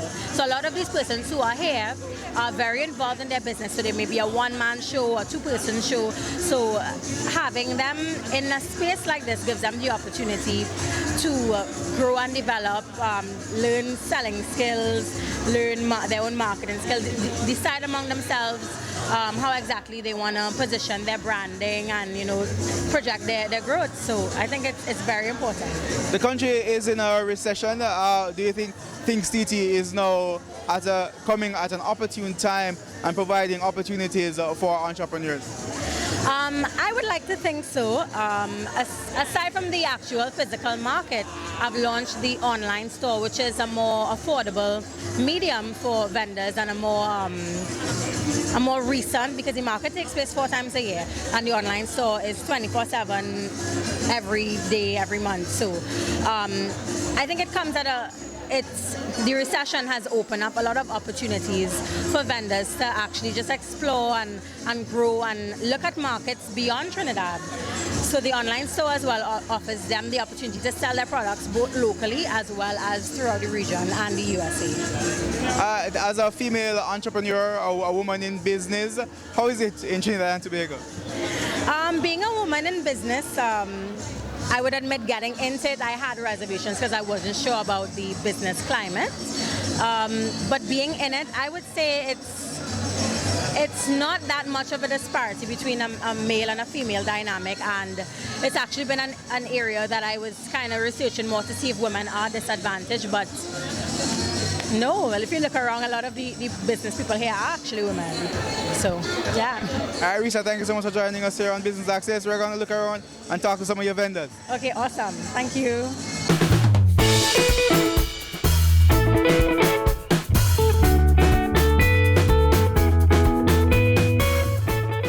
We're now with Nicole, and she is the owner of Made with Love Designs. Nicole, tell us a little bit about the products you have displaying here at Things TT. Okay, well, I have handmade pendants with, I make them out of wood, glass, and acrylic beads. And I also have handbands, I have anklets, same glass, wooden or acrylic beads. And and it's all handmade. Is there a room in the TNT business community for something like this? We know about imported goods from overseas. Is there room for authentic handmade products? Well, there should be, and we should be able to export as well. How difficult it is though competing with those products and trying to get buyers to be interested in what you're selling? It's difficult, but once you keep your prices at a reasonable level, people can afford to buy, and you have plenty stock, so they'll buy more. The products are made with love, as you say. Do you think that gives you some sort of competitive advantage in the market? Yes, I guess people are looking for a little love and a little kindness and a little giving. So I usually have a bowl where I have free stuff. So I have free stoppers today. And it's all about shabby chic jewelry for me. I bring back the hippie kind of generation of the 70s, the love children. And that's basically my inspiration. We're with Kirk Langton, and he's the manager of Lush Kingdom. Kirk, welcome to Business Access TV. Tell us a little bit about your business. Well, Lush Kingdom is designed by the artist James Hackett. Everything here that you see is done strictly off of his computer, his design. We basically create these prints, send them to different manufacturers across the world, and of course, this is you see it ending up here on sneakers, scarves, socks, books, etc. Right? Because we have an online presence where we sell everything and more. Right? How important is a event like this, Things TT, to a local business like yours? Well, this is exactly what we need. People have been clicking like online. What we saw is that 100 people click like and 3 people go to the site. What we do when we do this pop-up is so that people can touch the product. They can tell the quality, and then it drives them back to our website to actually do more purchasing. All right, Kirk, thanks a lot. You're welcome. Tell us a little bit about your business. Okay, well, I'm the founder of Dejanet's Bath and Body. We make natural soaps, creams, candles, body butters, all natural to make, every woman look beautiful on the inside and the outside. We make it with local ingredients, so we have like hibiscus and nuni, we have like morning brew, we have turmeric and lemon. And all of our products are beneficial to your skin, and we are trying to promote to stay away from the chemical products. So that's where we make stuff that will be beneficial on the outside, and you'll look and feel beautiful. All the raw materials are sourced here in Trinidad? Most of it is sourced in Trinidad, like for example our coconut oil, our hibiscus flowers, our turmeric, lemon from rough skin lemons. So most of the base ingredients are local. All right, what's in the morning brew? Oh, well, morning brew, we got local coffee beans, and it have castor oil, palm oil, olive oil, so you get the benefits of all the natural oils and butters, and as well the additives. All right, Chanel, thank you so much. You're welcome, and have a good day.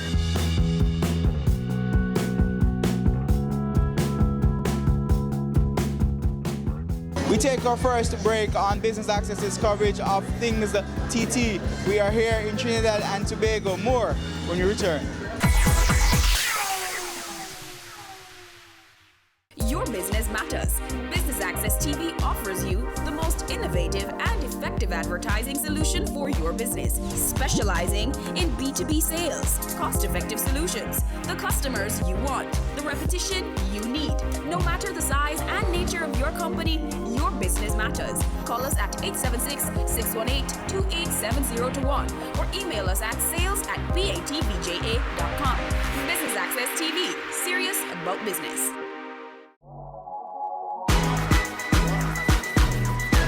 The Good Life, your trusted source for useful health and wellness information, lifestyle tips for the mind, body, and soul.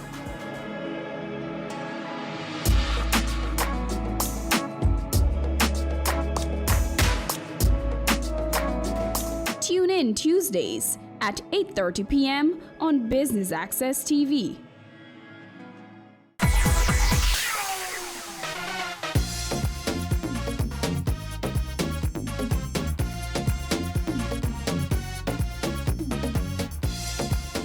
Welcome back to Business Access TV's coverage of things TT Marketplace here in Port of Spain, Trinidad. We are now with Katyan Thomas and Amanda Villarreal, and they will tell us a little bit about their business and the products they have on display today. Let's start with Amanda. Amanda, tell us the name of your business and a little bit about the products. Hi, my business name is Linus Soaps and Such. You can find us on Facebook and on Instagram. We have body butter and soaps and body scrubs that's $35 and up, right? Our best sellers are the mocha and the cotton candy swirl. Let's turn over now to Katyan. Tell us a little bit about some of the products that you have on display. Hi, my products are soaps, candles, scented candles. I do foot soaks and lip balms. I get the encouragement from my cousin who encouraged me to do the class that I started, and from there we expanded ourselves. So, all right. These products are sourced. Well, they're made from locally sourced material, right? Yes, it is from aloes from in the yard, saffron root from in the yard. There, oatmeal. Natural products. Well, you were telling us about one of your best sellers. Remind us what it is and why do you think it's such a good one? Well, the mocha and the cotton candy and the dragon's blood is our best seller, right? Mostly because people love the smell, the scent of it, right? The mocha contains, well, actual mocha, and people love the scent of the mocha, so they most likely tend to buy it, seeing as it smells real, like you can eat it. And our cotton candy, it has... And it is scented with cotton candy, but people love the scent, so that's one of our top sellers. All right, ladies, thank you so much for making it Business Access TV. You're welcome. You're welcome.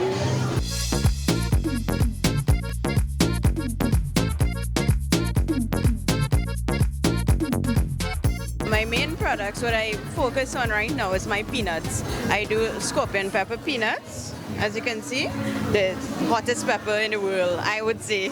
I don't know, all kind of different pepper coming around now, but this is the hottest pepper, right? And then I have the seasonal one, which is, it's seasonal with shadow benny, garlic, and sea salt. Well, all my products I use sea salt, right? And then, well, you can get the basic no salt or salt, slightly salted, or if you want with mild pepper, you can get anything you require. I have like tamarind sauce, which is a good seller too. This has no pepper in it, and it's sweet, so kids can use it. It's kid friendly. And well, I do different types of pepper sauce. For example, this one here is shadow benny, our local shadow benny or bandania pepper sauce, more mild flavor. Then we have the bad boy, which is the scorpion pepper sauce. Again, the hottest pepper. But it has some flavor in it. It's just not heat alone. Just a little flavor with maybe pomsite. You may know it as golden apple. And I have another flavorful one, which locally we call this mother-in-law. I don't know why they call it mother-in-law, but I have it as cut-up pepper. So this has lime juice, carrots, karaili, radish or murai, pomsite, garlic, salt, basic. I try to go to different markets. So any market I see pop up, I would just sign up for it. I just want to expand, let people know the kind of products that I have. We're now joined by Noelia Cipriani. She's the owner of Noelia's Paper Creation. So now, the interesting thing about Noelia's designs is that it's made of paper, but if she didn't tell us, I definitely wouldn't know, because these jewelry looks like nothing like paper. So tell us a little bit about how do you make these things? Well, I make it, it's a very simple process. I use gift paper, normal gift paper you buy in stationery stores. And I use a process of rolling and it is sealed with a sealant, so it is protected from any weather and water. It makes it water resistant. So it's a normal, simple process that I use to make these beautiful beads. How important is this in terms of for the environment? It is important for the environment because I repurpose. What I use is gift paper that is normally purchased to wrap a present and then it's discarded. What I have done today is that I repurpose the gift paper into beautiful jewelry because, as you know, the properties of gift paper, it does not fade, it does not rust, it's hyperallergic, and very beautiful patterns are available to me easily. So that is my reason for using gift paper as a media for beautiful paper jewelry today. Well, what has been the response from the participants, well, the other vendors, and of course the people here at Things TT? Oh yes, the response is tremendous because one, people are beginning to be more aware of buying local, one. And two, my creations are very tropical in color. So they are looking at the pieces and local products that are reflecting their personality and their culture of Trinidad and Tobago. What people are looking at my table and they pass it straight because they say just another piece of jewelry. But I have to let them know that it's made out of paper, and then they open their eyes that, wow, this is something that's eco-friendly and organic, and it is made into these beautiful pieces of jewelry that they could wear any time of the day. All right, Noella, thank you so much for joining us. You're welcome. Thank you very much.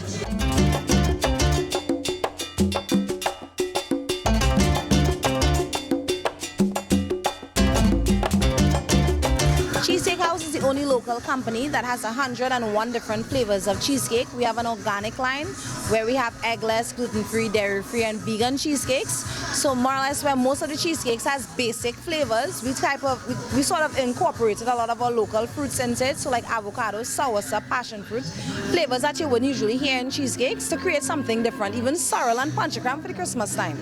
What's been the response to the cheesecake? It has been absolutely amazing. Every week we're at a different market and people follow us on Facebook and they're excited. They put reviews that actually make me more passionate about doing what we do. They make me feel like if it's important because other people believe that it is important, they enjoy it. How important it is for a local business like yours to incorporate as much local ingredients as possible and local fruits and vegetables? Well, it's very important to me because I tend to feel like every time we walk into a supermarket, we see all these foreign things and it doesn't feel like it hit home. Only when I started creating cheesecakes with local flavors did myself and even other people started to appreciate that we actually have great fruits here. We have a lot of nice products that others can enjoy wherever others think it's exotic and special in some way. We locals eventually start appreciating it more than we did before. All right, thank you. Thank you so much.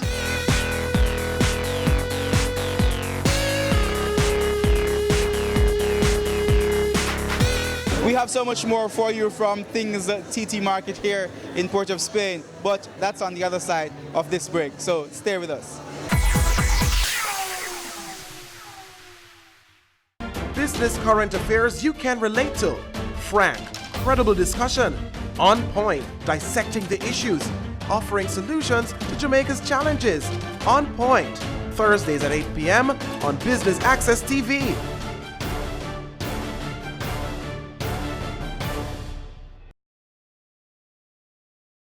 Have you seen it? It's BATV Live.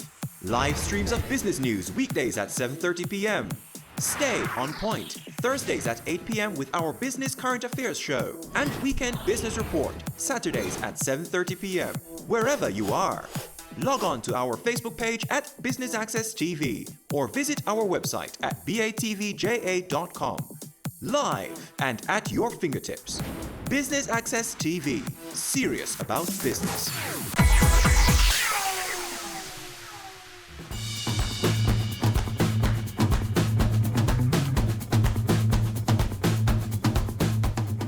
Welcome back. We are in Trinidad and Tobago at the Things TT Marketplace where there's a wide variety of products. And joining me now is Erica Simpson and she's with Cottage Accessories and Bags and Things. Erica, welcome to Business Access TV. Thank you very much. Tell us a little bit about the products you have here on display today. All right, at Cottage Accessories and Bags and Things, what we do is total local handcrafted stuff. So we make all our bags ourselves We do all the designs ourselves. We do our fabrics, our batik and tie-dye fabrics. So we do clutches, fold-over clutches, tote bags, messenger bags, school bags. We do things like beach wraps and placemats and stuff. We have a wide variety of items we do. I see you have in your card handmade for you by bags and things. Yes, we do total, as I said, totally local, handmade. So we, as I said, I represent two businesses today, Cottage Accessories and Bags and Things. All right, the owner of Bags and Things is Deborah Mitchell, and I am the owner of Cottage Accessories, but I'm representing the both businesses today. And that's what we do, total local, handcrafted all the way. How difficult it is for local entrepreneurs in a market like this pushing locally made products? Well, it is becoming easier now because I think people are now more conscious of local product. I mean, before it was a bit hard, but I think people are more conscious now of local products. So they're actually looking for that local gift. And what we specialize in, we do not repeat our patterns at all. So that I think that's the up we have, that we give you that unique, thing, and then our tie-dye, batik, and our full fabric design aspect, so that you don't see two of our bags anywhere. And that's what our shoppers like. Hi Sonia, how is things TT going for you this time around? It's going well. We had a lot of people who came by looking. People are now calculating their budgets because it's Christmas and they have to get a little bit of everything for everybody. But we have great products because it's an organic, all natural body scrubs, and the price point is quite a good price point because it's $45 for a scrub. So a lot of people like it because they can buy a number of different ones and give to quite a few people. Tell us a little bit about some of the variety that you have here, and what are some of the benefits of using your scrubs? Well, first of all, the body scrub is good for exfoliating as well as moisturizing. The exfoliant is either sea salt or brown sugar, and we all know that the brown sugar is good for you because it has glycolic acid in it as well. So it gives you almost a chemical peel, but not as strong as a chemical peel. So the exfoliant will take off the dead skin that you have on your body, and it will help give you that glow. Also, we have coconut oil in it, all naturally made coconut oil from Trinidad. So that moisturizes at the same time. For like you guys, I do have some guys that use scrubs. You all don't like to put on lotion, and you all end up a little bit ashy and stuff. It's the perfect thing for you all.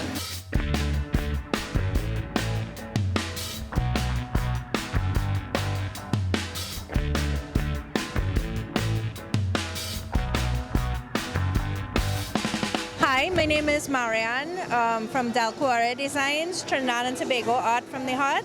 So here at Things TT, it's my second year here supporting the initiative, and it's showcasing Trinidad and Tobago, the natural Trinidad and Tobago, and encouraging people to learn more about the country, explore more, and get involved in conservation as well. So to do that, we have a range of postcards of different areas around both islands. We also have Chiclay block mounts and canvases available, magnets, calendars for next year with 13 different photographs. So the challenge is, if you haven't been there before, try to get there in 2018. And then you'll have 13 more new places that you've been to after the end of 2018. We also have puzzles this year, introducing puzzles as well for those who like that little bit of mental stimulation. And then for those, the technos, we have mouse pads, notebooks, and then also to add a little bit more creativity to it, we have hand-painted clay pots and cacti plates for sale. How important do you think it is? You're talking about the challenge, the 13 pictures. How important do you think that is to the tourism industry here? So Trinidad and Tobago has the highest biodiversity in the Caribbean. That means we have the most number of plants and animal species, and I think everybody in the country should try to learn as much as possible about it and learn how they can influence the survival of these different species. My name is Anne Lorraine Brown, and the name of my business is Chic Designs by Lorraine. And the major part of this business is actually satin caps. So I'm really doing headwear. And the satin caps, it's not just caps that you just wear for fun or for style. but actually satin is very, very good for your hair.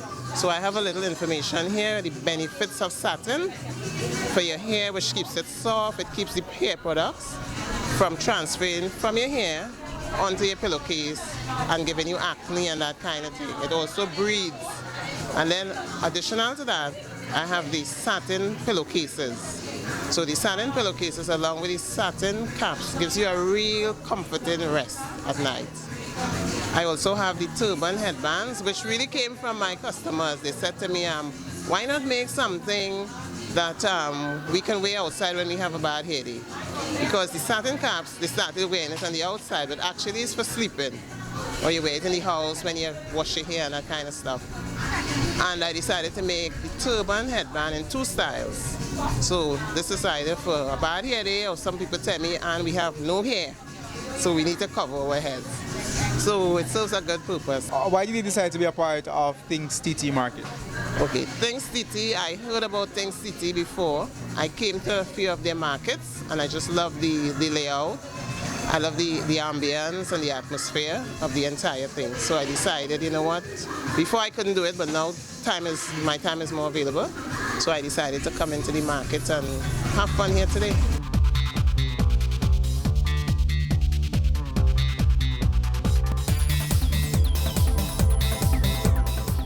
And that's where we have to leave it today at the Things TT Marketplace here in Trinidad and Tobago. We hope you enjoyed the show. I'm Camille Gale in Port of Spain. Thanks so much for watching.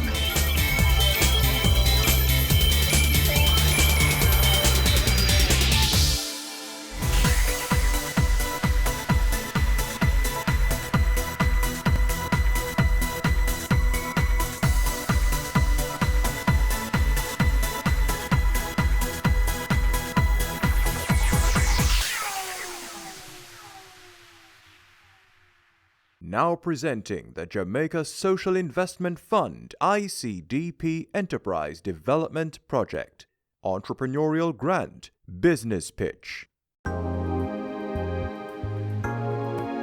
This project is a $100 million grant that's seeking to target 50 small and micro business enterprises and give them training, capacity development, equipment, permits and license towards the development and the viability of their business. We have made a call for proposal in March of this year for entrepreneurs to submit for the opportunity to receive a grant between $1 and $5 million.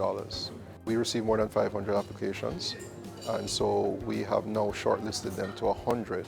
So we've invited that top 100 applicants here today, and they're going to have to pitch their business idea to a panel, and of the 150 will actually transpire and win the opportunity for the grants. One of the primary objectives of what we're doing here is employment.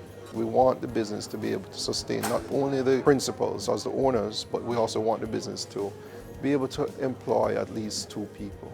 The next part of it, as we do in all of our projects like this, is it provides a learning instrument of how we can engage small and micro enterprises and take them to the next level. Why we're doing this rigorous process because we want to identify the best potential entrepreneurs for this project. And keep in mind that we are speaking about a loan, so we want to ensure that the applicants are committed, and that from a sustainability point of view, that upon receiving the support from JSIP, that in 2 or 3 years the enterprises will still be operational and the broader objective of the project would be achieved. Once we have now equipped them and they should be ready to start their production line going, we'll then have a mentorship component.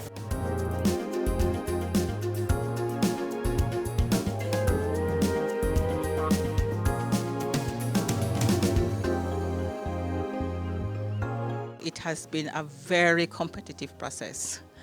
Jamaica is filled with persons with drive and passion. We're expecting that the best will be selected.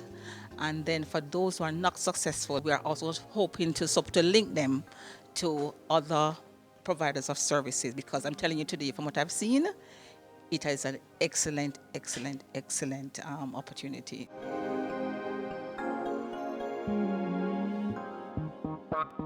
It's worthy of note that many persons coming here today already have some kind of semblance of a business, but they need the additional support to move that business to the other level, as well as some person that come in with those proposals to start from scratch. On behalf of the JSIF, we want to really thank the DBJ and other partners from UWI who came to be part of the panel, and just to remind you that the JSIF is here and we're investing for community development.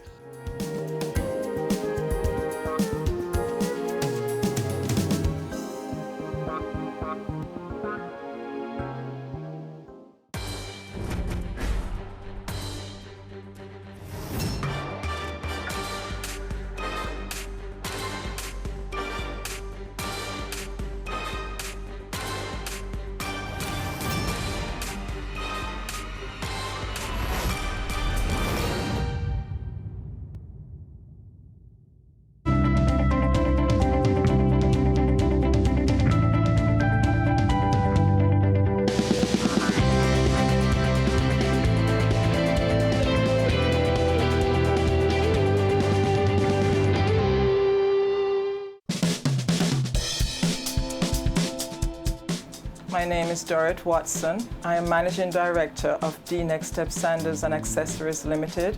We're located in Devon House, 26 Hope Road, Kingston. We're on kiosk number 24.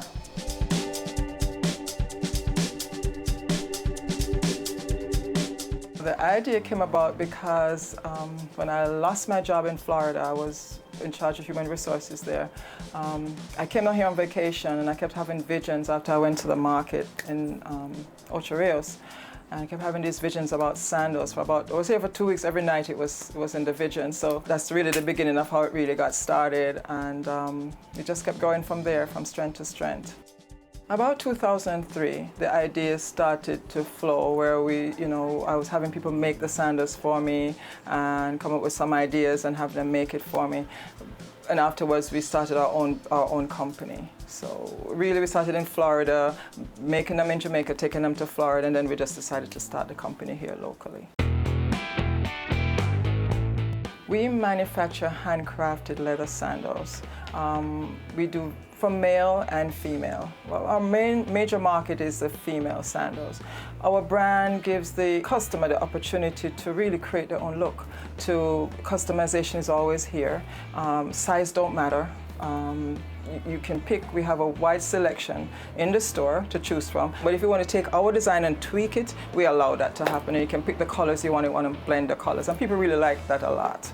So that's really what's built our business, and also the fact that we pad our sandals, so it gives that extra amount of comfort to our sandals.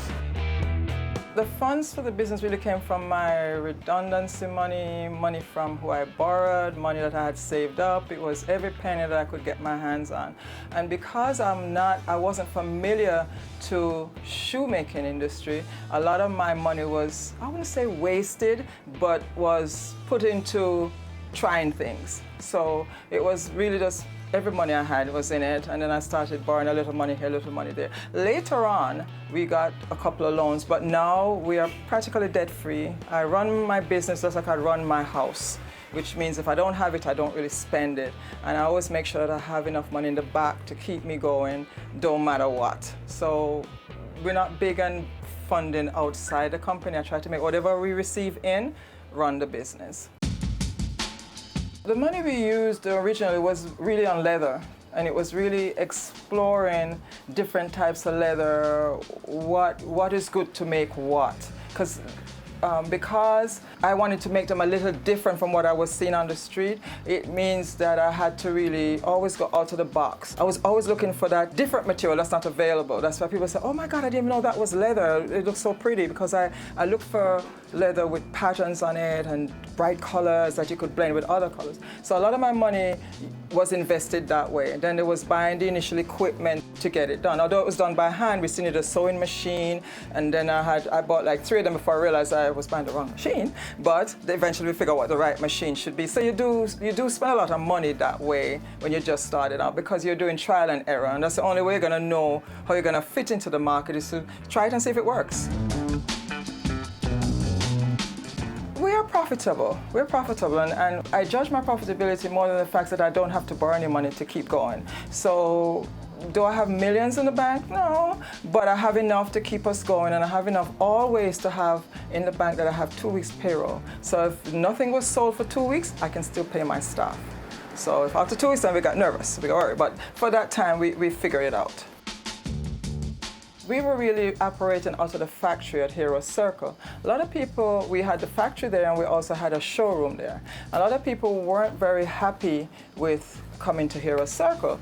So it just happened that one day, one of my customers, Ms. Frankson, she got somebody a gift certificate. And the lady came down to the store and she said, "Why you have these nice sandals down here? You should be in Devon House." And I didn't even think I could afford to be in Devon House. But lo and behold, a way was made, and that's how we end up in Devon House. It's a fabulous location to be because you have the tourists coming in, you have most people come here anyway. It's such a popular place that people enjoy to be at Devon House. They enjoy coming here. So a lot of our customers really like coming here. It's really centrally located, and you get people coming from abroad, people coming from all over, they come here. You know, people who live in Denmark and coming down on vacation, they're more comfortable to come here than I'm sure to go to Hero Circle. Although nothing is wrong with Hero Circle, don't get me wrong. It's just, you know, how the stigma is that some people just think something bad's going to happen to them, but nothing bad's going to happen to them.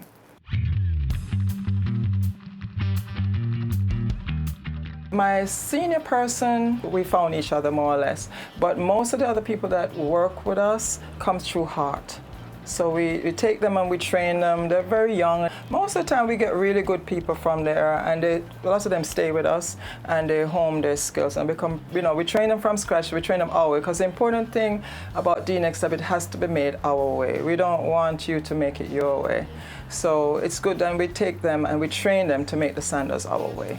It's a very friendly environment. You could almost say it's like a little family because everybody kind of look out for each other. You know, if somebody don't turn up for work on time, somebody's going to wonder where that person is and call them and make sure they're okay. So we kind of run it as a low-level family business. That everybody is involved, and most of the people there, you know, they all get along. We all get along, you know, really. So it's, except, you know, we have, every business has its ups and down days, but in general, I think we all get along very well. Mentally, my day starts at 4 o'clock. That's when I wake up. And I usually check to see what's going on the email. I usually just go on Instagram, and check all my social media stuff. I physically get to work 7:30, 8 o'clock. It depends on the day. So let's take a Monday. A Monday is a day that I usually buy my raw materials. So I go to Halfway Tree, I buy my raw material, I make sure we have glue, I make sure we do everything, and I also make sure that the orders that we got on the weekend are scheduled and are placed up for order. And we also go to make sure that we're scheduling the work, who's going to do what, and talk to the supervisors what we're going to do and how we're going to get it done. If it's time to do my SO1, I get that done, file my stuff, because basically throughout the day I do basically everything from one end to the next. So technically my day finish, I usually pens down at about 7. I've often heard people say, when I started my own business, I lost everything. Well, I'm a prime example of that, but I have a determination that's endless. So you can beat me down as much as you want. Chances I'm going to pop back up in one way, shape, or form. So yes, it's been positive a lot because I love to see people in the sandals on the road and make me real happy. I'll dance. I saw a lady once in JCPenney in Miami. She had on the sandals, and I almost killed the lady. I said, "Oh my God, you're wearing a D-Next time?" And she was like, "What?" I said, "The sandals, they're by brand." And she's like, "Somebody gave them to me. I don't even know where they came from." So you know that makes my day when I see that. And I love when I come in the store looks pretty, and that's really what gives me joy from what I do.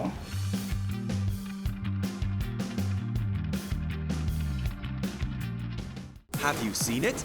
It's BATV Live. Live streams of business news weekdays at 7:30 p.m. Stay on point Thursdays at 8 p.m. with our Business Current Affairs show, and Weekend Business Report Saturdays at 7:30 p.m. wherever you are. Log on to our Facebook page at Business Access TV or visit our website at batvja.com. live and at your fingertips. Business Access TV, serious about business. Ready for cable for as little as $100? Ready for no monthly cable bill? Ready for 10 TV channels absolutely free? Then pick up our Ready TV box at authorized stores for $4,500. Hook it up to your TV set, then top it up with Ready Credit for 1, 7, or 30 days. Buy now and get $1,000 free Ready Credit and start watching your favorite shows. Pick it up, hook it up, top it up. Ready TV, prepaid cable TV when you're ready. Now serving Kingston and St. Catherine. Limited time offer while stocks last. Conditions apply.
What makes us unique is a customization, number one, colors, number two, warranty, number three, and meeting the needs of our clients. Always the clients come first. With all those ingredients put together, puts us apart from the competition. Our ideas are generated two ways. One, from us in general, the general style. So, for example, we might come up with an idea and say, look, we think this is nice. But then when we put it in the store, the client will come in and say, oh, that's a nice style. But what if it was bigger? What if that flower was smaller? What if you add a strap across there? So sometimes we take that idea, sometimes we take it and we use it in the store, sometimes we don't. So really our clients drive our designs a lot.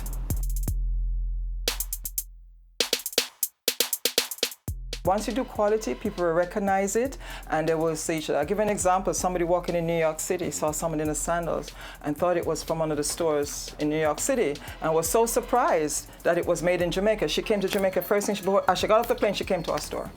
You know, so the word of mouth is your best. When somebody can say, you have a great product and I've tried this product and it's nice, and people stop you and say, where'd you get that from? That is your best way to really build your brand. The second way is social media. You just can't go wrong with social media.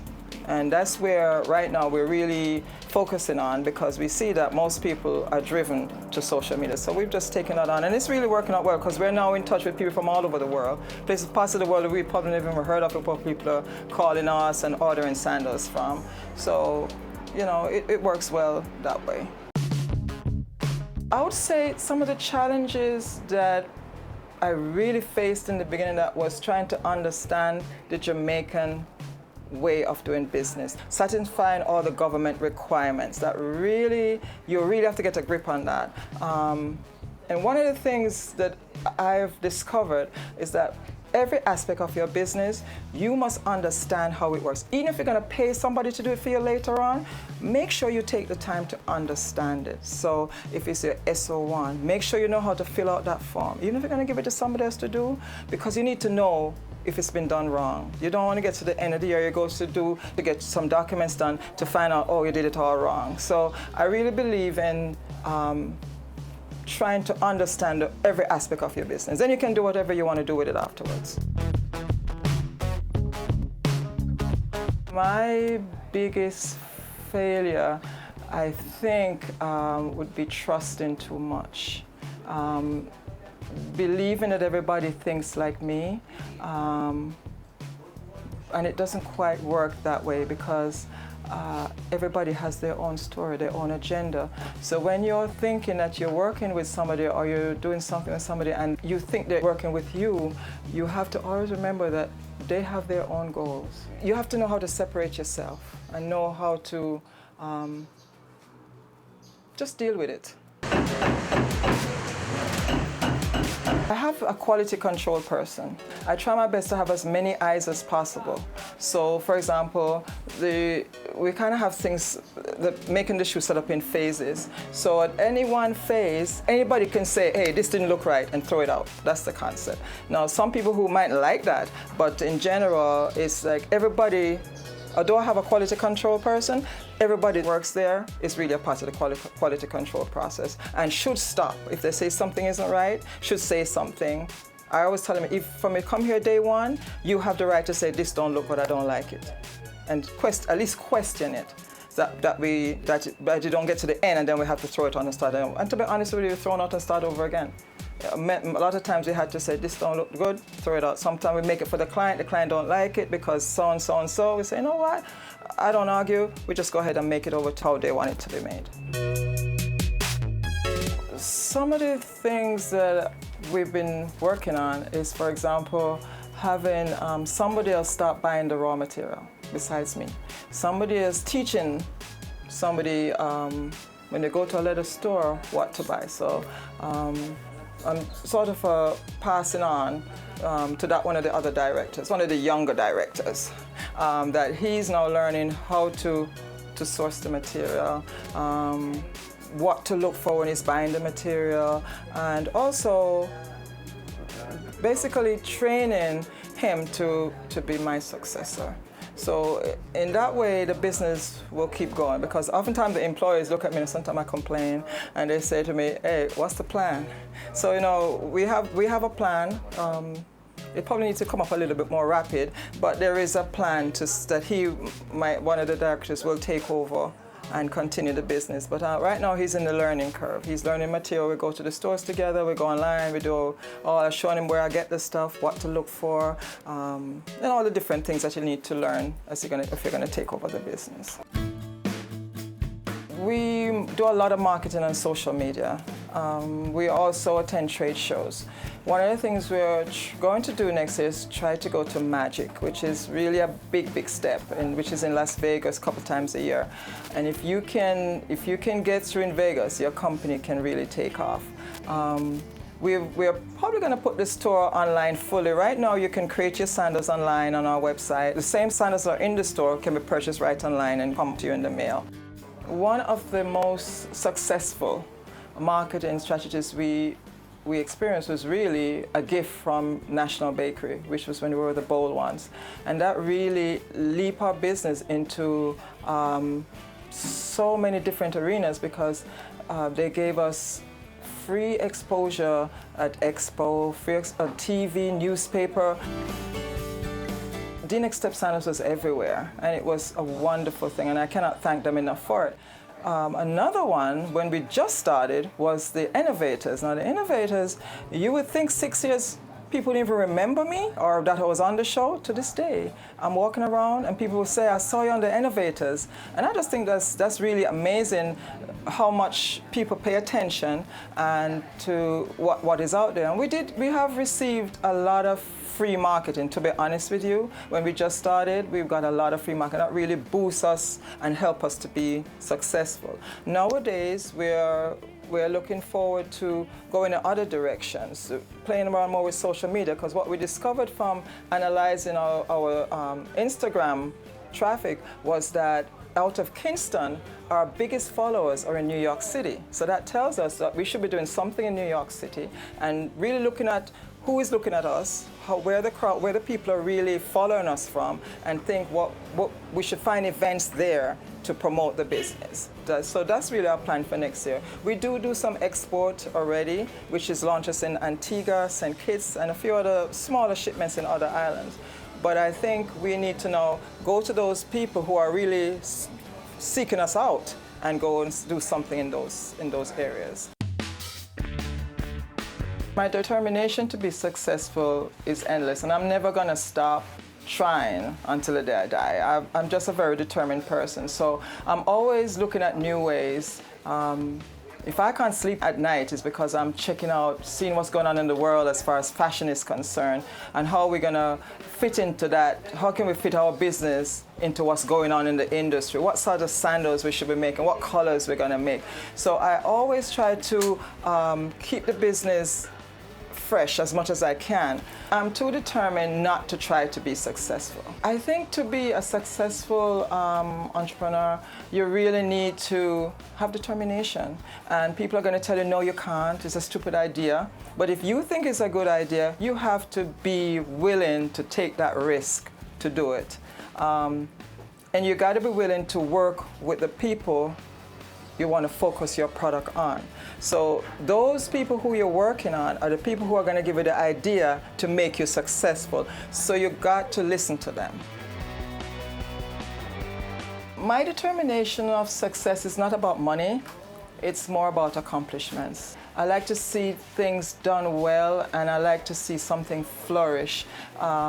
It's like a garden, you know, you plant your tomatoes and you see your fruit reap and it looks so pretty, but maybe you're not gonna get any money for it, but it's yours, and you just think you did that all by yourself. And so, just how I view it. My greatest fear would be when I'm supposed to stop doing this, and how I manage it is just simply just keep going.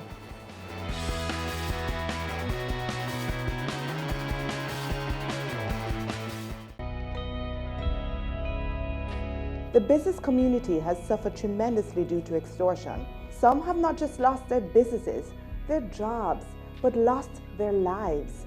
This is extremely impactful to the growth of our country and to the progress of our people. We are our brother's keeper. Let's put a stop to this. No more use of force. No more use of fear. No more extortion. No more. They say it takes a village to raise a child, but the world will one day need the leadership of that child. The time you spend with your child matters. It stimulates their minds and shapes the way they act. Talk with your children. Help them to better understand the world around them and to value what is truly precious. Above all, the most valuable gift you can give them is love. Play, talk, teach, love. Take the time. It makes all the difference. A message from the Parenting Helpline and Ad Council Jamaica. Caring Hands Season 3 continues to effect change in a changing environment. Many of us were raised by grandmothers, right? So, I mean, we know the wisdom that these people have. Going beyond business. The little leaders of today are our leaders of tomorrow. And with the proper education, we'll have very good leadership coming from that. That's Season 3 of Caring Hands, creating change and shaping lives, every Sunday at 5:30 p.m. on Business Access TV. Cameo brings the creative industries to life. Highlighting creatives in different fields each week. Art. My life turns art, I breathe, I eat art. Fashion. Food. Without a customer, we're nothing but four walls. Music. Film. Cameo, only on Business Access TV.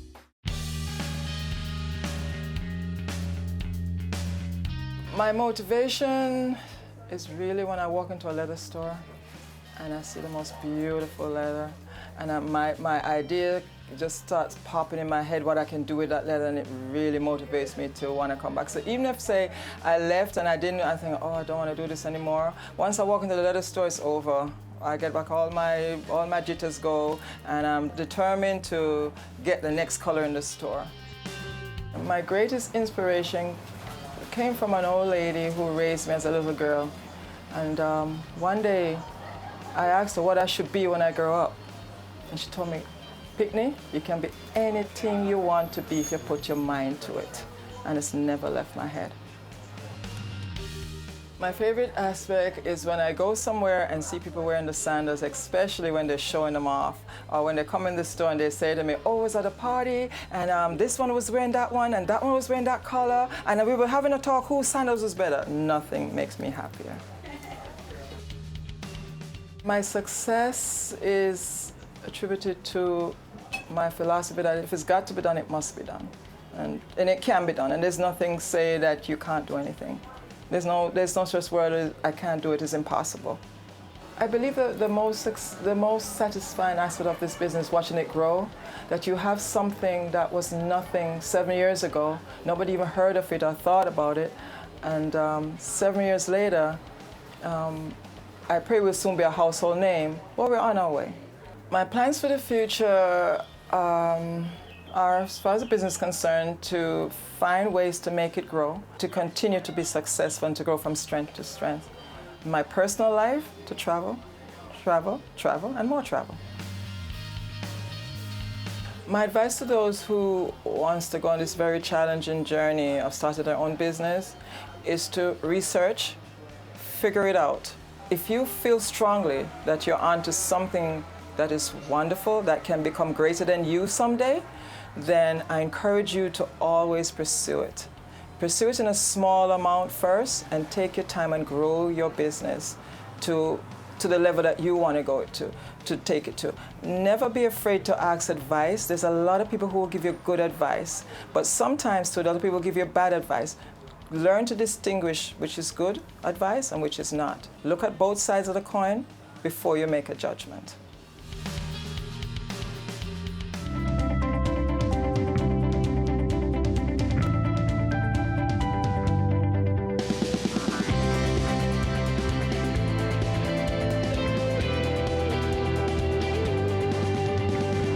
Now presenting the Jamaica Social Investment Fund ICDP Enterprise Development Project.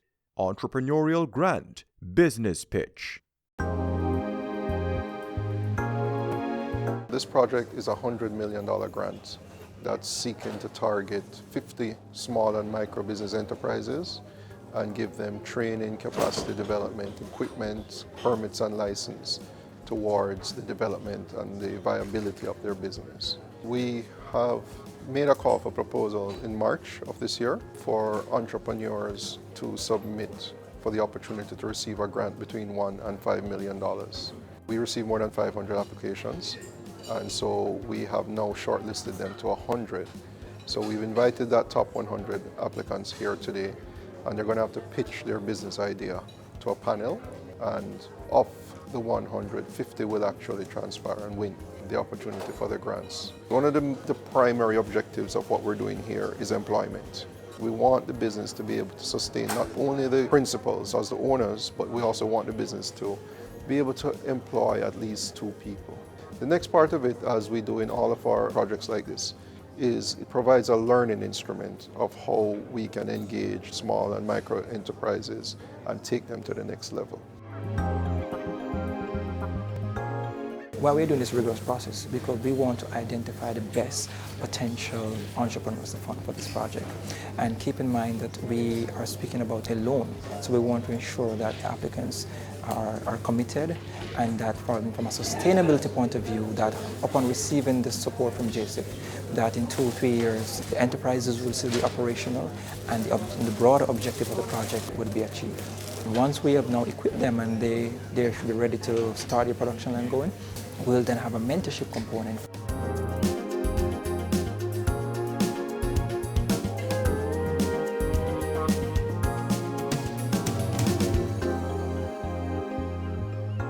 It has been a very competitive process.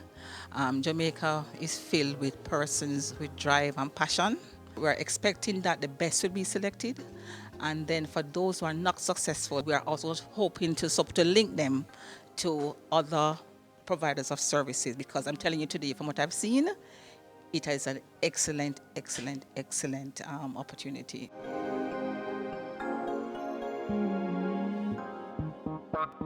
It's worthy of note that many persons coming here today already have some kind of semblance of a business, but they need the additional support to move that business to the other level, as well as some persons are coming with just proposals to start from scratch. On behalf of the JSIF, we want to really thank the DBJ and other partners from UWI who came to be part of the panel, and just to remind you that the JSIF is here and we're investing for community development.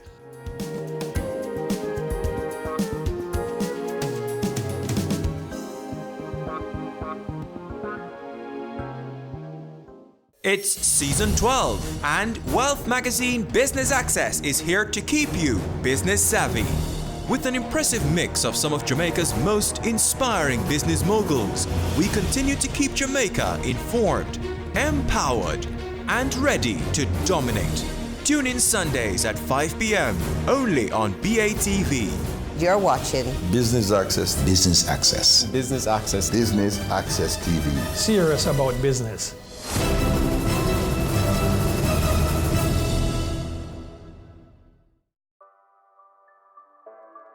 Sundays at 4:30 p.m. It's all about Home Sweet Home.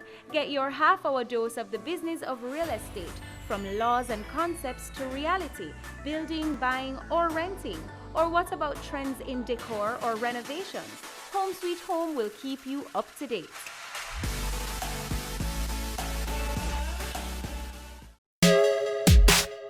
I'm Adam Stewart. This is Business Access TV, serious about business.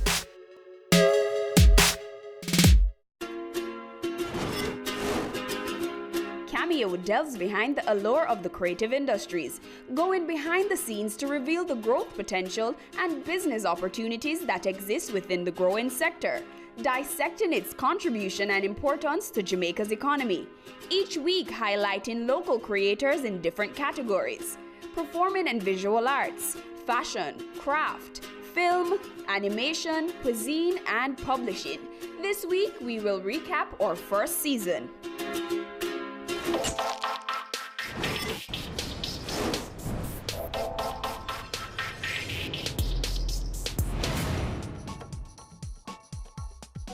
With a booming photography industry, we feature local talent with that special eye.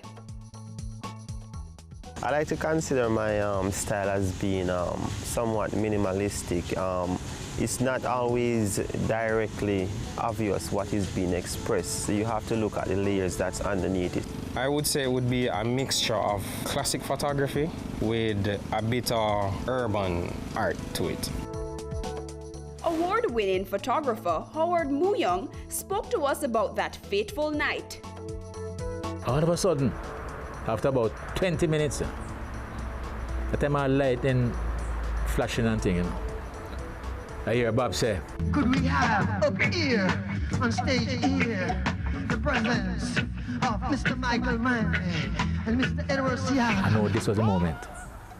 I just set the camera out from under my shirt and was ready. And I shoot manual, no flash. The lighting on stage is the lighting that illuminated these photos. And timing it, I'm just timing each shot. But what I could see through the camera, I could see the emotions of people, and I could see the feelings. From getting the right single frame to an entire film.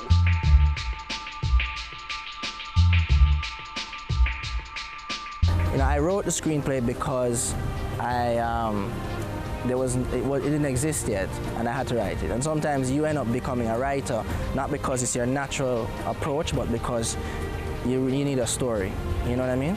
Filmmaking is not a singular thing. I mean, the director is like the captain of the ship and kind of the one responsible for the overall creative delivery of the thing. But at the end of the day, you need a really good team of people. I mean, the better your team is, the better the work. You have to be open to criticism. You have to also be open to learning new things and learning outside of being on set, reading articles, reading books, discovering new filmmakers, researching the older ones, the ones that, made it. Characteristics that lend themselves to filmmaking is probably creativity, being open-minded, and definitely a whole lot of patience. What happens a lot in the filmmaking industry is things don't always go as you planned it.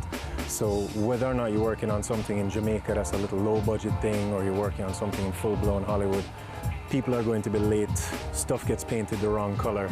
You know what I mean? That sort of thing. And ready, and go! Passion is integral as well, because it is a sort of industry where a lot of things will happen and sometimes things don't work out. You know, and that's kind of life in general, but especially in the filmmaking industry, you find that things don't work out and maybe you work for months towards getting something done, and at the very last minute you realize maybe you couldn't get the funding for it, maybe your main actor dropped out, maybe the client, you know, just all sorts of stuff, you know. Speaking of film, how about an animated feature? Jamaica Animation Nation Network, or JAN for short, is a trade association for the animation industry, similar to what the Jamaica Manufacturers Association is for manufacturing, or the Jamaica Bankers Association is for banking. We're pretty much a guiding force and umbrella organization for the industry. So by being on television, what kind of impact do you think Cabby Chronicles had on the local animation industry? Well, a lot more people saw animation and a lot more people got exposed to the art of storytelling through animation. And people began to see what was possible using our own stories.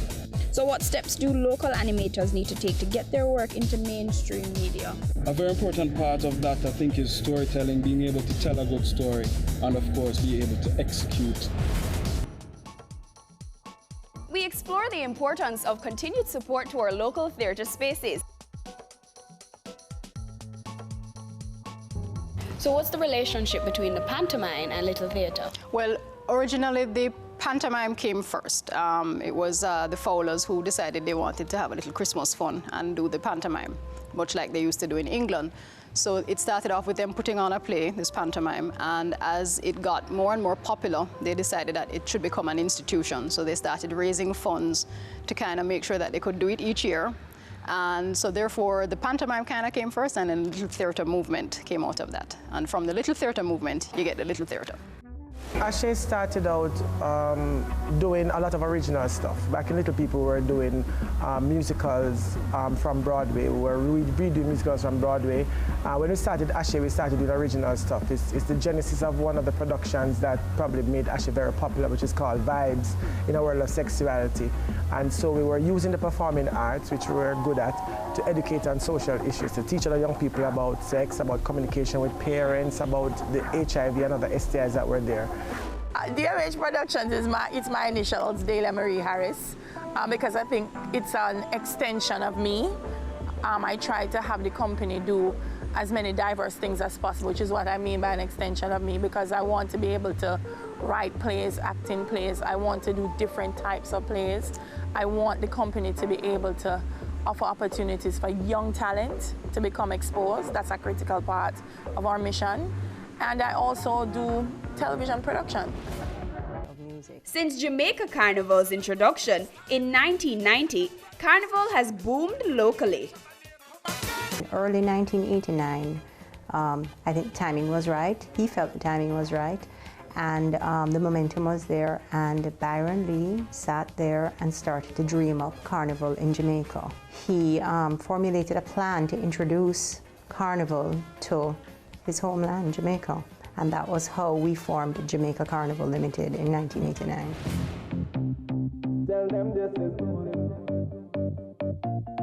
Tell them this is our time. Like in 2010, I started off having 5 to 7 clients. Today, I'm now working on over 45 clients for that morning. So it's a very big production. I have a very big team for that day. And the routine is like an assembly line, and very smooth and productive.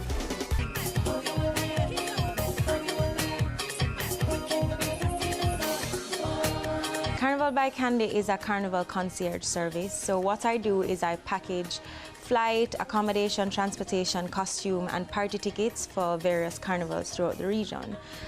Basically to just create a seamless carnival experience for people. In 3 years, we're going to be seeing several thousand tourists coming in for soca. And that cannot be stopped.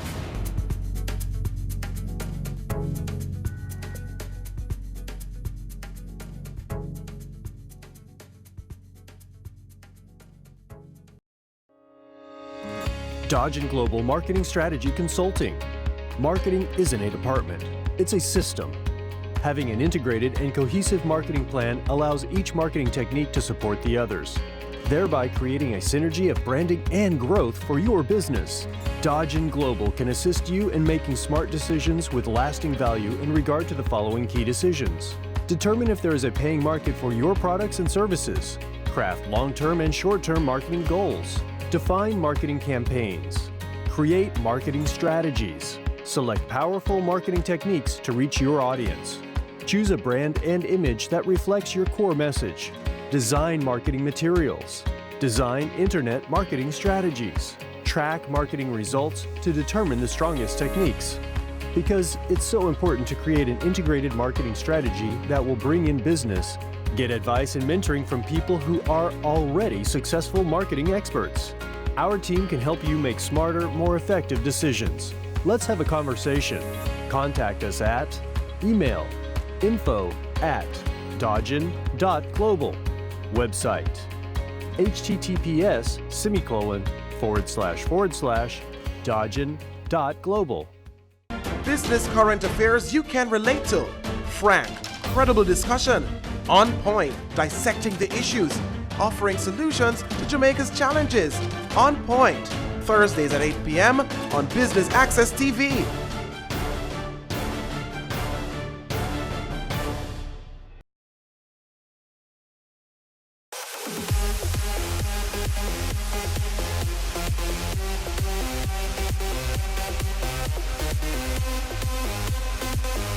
Let's take a look at those Jamaicans who are making moves in our local fashion industry.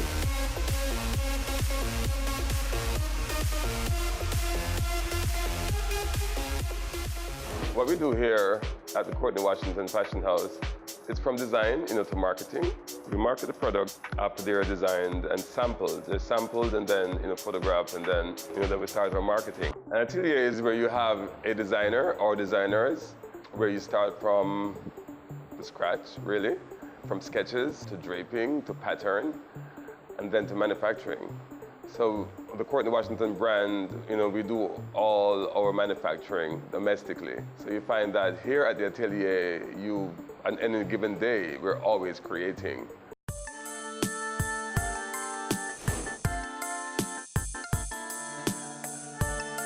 She's committed to establishing Jamaica as the fashion hub of the Caribbean and launched the Collection Moda, a series of events in 2010. Let's chat with Kerry-Ann Clark. So the Collection Moda was born from me seeing the need to assist, to share knowledge and so forth. And the mandate of the Collection Moda is to provide a platform for creative talent, not just fashion designers, but creative talent in Jamaica and eventually in the region, in the CARICOM, and help to give them a platform. So it's not a fashion show only, it consists of a series of events. We have a grant, a first global grant, where one person is awarded a cash award of $250,000. Last year we had about 90 applicants. This year we're hoping to have 120. We have a Moda Business, which is a business seminar where we invite persons internationally and locally who are industry specialists to share their knowledge with the attendees. We have a lifestyle magazine, which is an annual publication featuring not only local talent, again, but regional talent. And then we have Moda Market, and that is where the business unfolds. We have the invitation-only runway show.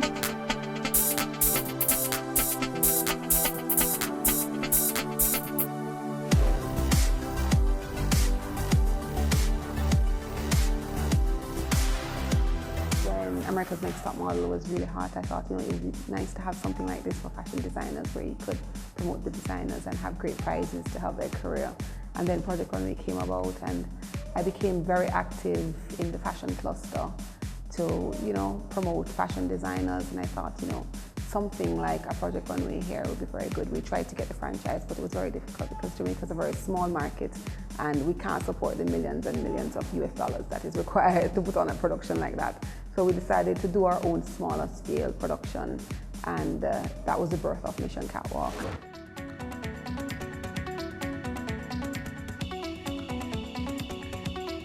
Hey, my name is Kurt Campbell. I'm from Jamaica. Kurt, congratulations. you are the clear winner. Winning Mission Catwalk 2014, it was breathtaking. Winning Mission Catwalk was the best thing ever happened because doing fashion shows, that's just it. After the fashion show, what happened? Offering garment and apparel infrastructure at the national level is the JBDC. Ayana Dixon, a fellow Mission Catwalk alum, works with the JBDC support arm for small and micro businesses and offers advice and consultation to anyone wanting to enter the industry. At JBDC, basically we're the support arm for small and micro businesses from the government, and my role here is to give hand-holding and consultation for people who want to be a part of the garment and apparel industry, not just fashion industry. So if you want to just have a factory for uniforms, we can help you set up that, the logistics, etc. We facilitate an incubator service also, so we have, sewing machines and stuff like that. So if you don't have the resources to kind of start your own business and do your own thing at home, we're able to facilitate you here. Lauralee Jones is the head of the Textiles and Fiber Arts Department here at Edna Manley College. How would you say that Edna Manley College is now contributing to our local fashion scene? The contribution to our fashion industry is that we'll have individuals who are trained, individuals who understand some of the fundamental elements of design, of art, and how they bring that to their design process as designers, as fashion designers, understanding the color dynamics, understanding fabric, being innovative, because we don't only focus on just buying fabric to create a style. You can make your own fabric, you can print your own fabric, you can dye your own fabrics. And that's the unique feature that Edna Manley brings to the program. Rev Jewelry and Accessories prides itself on providing high-quality, one-of-a-kind jewelry pieces. We had a chat with the brother and sister team behind the brand, Tecia and Dwayne Bennett. So Rev Jewelry and Accessories is handmade, one-of-a-kind pieces. They're very diverse in the sense that we use materials locally sourced. We use semi-precious and precious materials, that including stones, seeds, such as the Aki seeds. There are 3 different collections in the Rev Jewelry and Accessories line. You have the Sweat of the Sun, which is the gold and red gold, red-looking metal. We have Tears of the Moon, which is the silver, white gold, and we have Rain of the Earth, which is more the natural line. Starting Rev Jewelry and Accessories, because we chose to build the company organically, it took a lot of work. And what I mean by organically, it meant that we didn't look for any capital from or loans to start up our company. Being the eldest of 3 siblings, I had wet my feet first by working. My brother's never worked for anyone else, he can boast that. But so I worked before, and that experience working here locally and also internationally kind of gave me a start with that. And also when we shared the vision with our family, especially, and our friends, they were so supportive. They still have been. We've gained so many friends through doing our business since as well.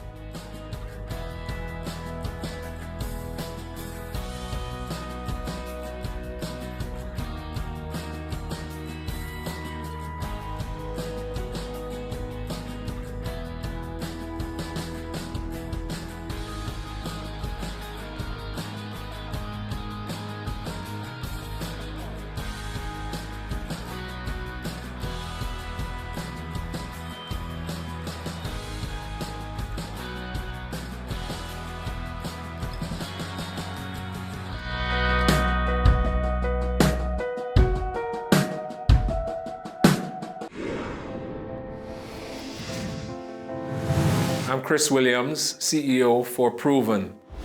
When I think of Business Access TV, 2 words come to mind: passion and performance.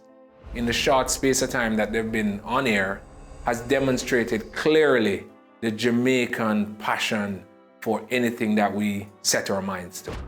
They have approached television in the most creative and dynamic way, and I'm proud to see how this young station has evolved. In terms of performance, they back up what they say they're going to do. All their programs, all their packages, all their promotions are efficiently and effectively executed.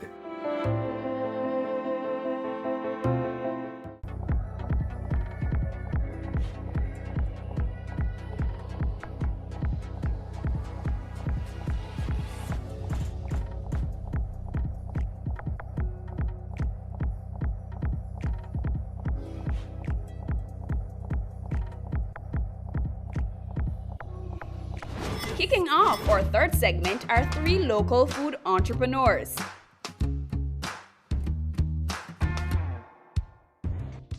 In any restaurant, there's a lot of things that you have to consider. The right staffing, the right location, and not only pay attention to great customer service and hospitality, but you have to consider the work around the back. And the back work is where what takes up a lot of the construction of a restaurant, if you want to say, because you have to analyze your food costs, you have to analyze your staff inputs, your expenditures, your suppliers, you have to organize a lot of these things and you have to get them on a timely basis. It is most important that you know what the consumer wants. It's most important. I mean, before all else, well, obviously the name and the menu is the first and foremost, but the customer is what keeps the name and the menu there. It's what pays the staff. They're what, you know, buy the uniforms and buy the food to make the dishes. So you need to know what your customer wants, and not only what they want, but what they don't want. I'm really picky about how we treat our customer. I've always said without a customer, we're nothing but 4 walls. So we have to give you an experience. It's not just about good food, it's about the experience, and service is important. So finding good servers, good bartenders who understand the significance of customer service, of customer being the king, and teaching them how to go about it.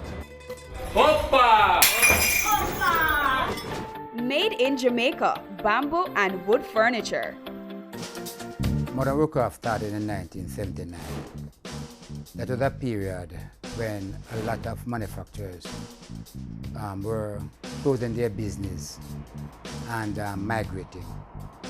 So we entered the manufacturing business at that point, manufacturing furniture for homes.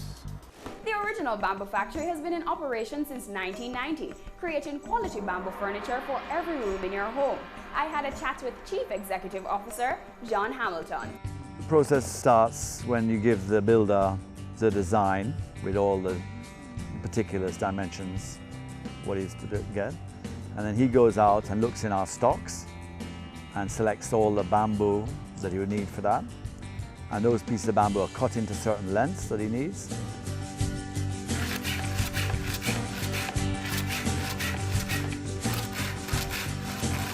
The builder has selected the bamboo for the certain job. He gives that bamboo to a scraper, and he or she scrapes the bamboo with a sharp kitchen knife and removes all the outer skin. This allows the bamboo to have a more uniform color in appearance, and it also gives it a better treatment process so that the chemicals can penetrate the bamboo. Jamaica's art is as diverse as its culture.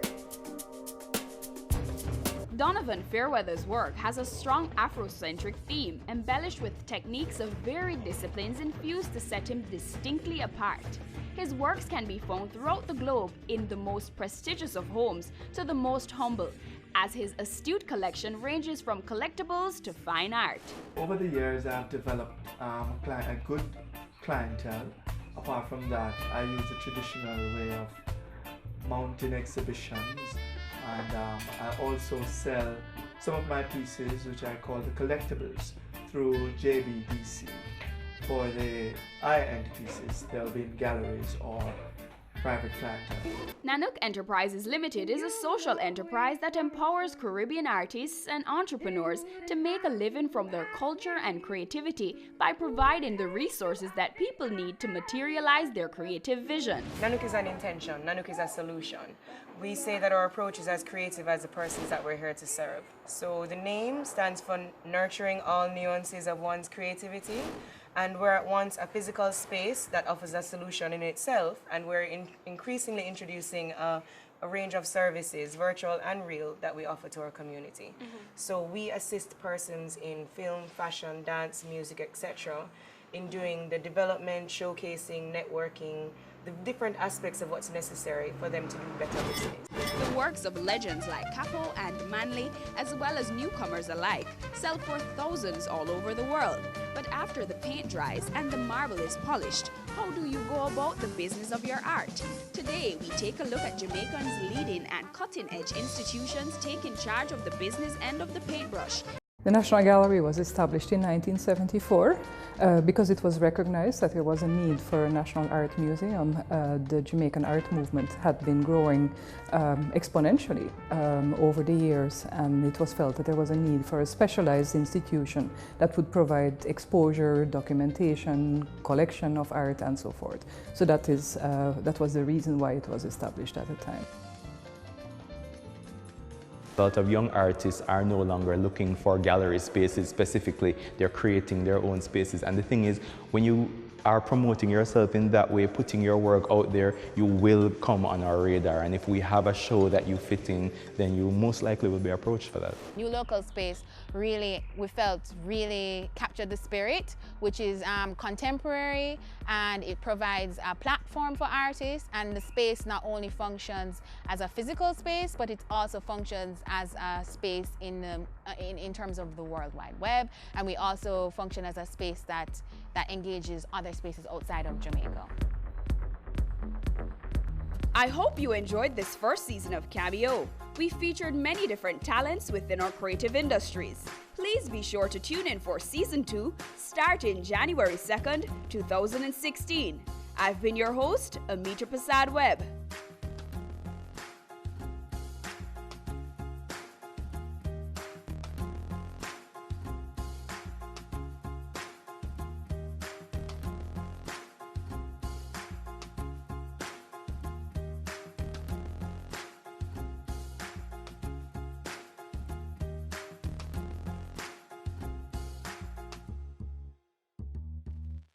Now presenting the Jamaica Social Investment Fund ICDP Enterprise Development Project. Entrepreneurial Grant Business Pitch. This project is a $100 million grant that's seeking to target 50 small and micro business enterprises and give them training, capacity development, equipment, permits and license towards the development and the viability of their business. We have made a call for proposal in March of this year for entrepreneurs to submit for the opportunity to receive a grant between $1 and $5 million. We received more than 500 applications, and so we have now shortlisted them to 100. So we've invited that top 100 applicants here today, and they're going to have to pitch their business idea to a panel, and of the 150 will actually transpire and win the opportunity for the grants. One of the primary objectives of what we're doing here is employment. We want the business to be able to sustain not only the principals as the owners, but we also want the business to be able to employ at least 2 people. The next part of it, as we do in all of our projects like this, is it provides a learning instrument of how we can engage small and micro enterprises and take them to the next level. Why we're doing this rigorous process because we want to identify the best potential entrepreneurs to fund for this project. And keep in mind that we are speaking about a loan, so we want to ensure that the applicants are committed, and that from a sustainability point of view, that upon receiving the support from JSIP, that in 2 or 3 years, the enterprises will still be operational and the broader objective of the project would be achieved. Once we have now equipped them and they should be ready to start the production line going, we'll then have a mentorship component.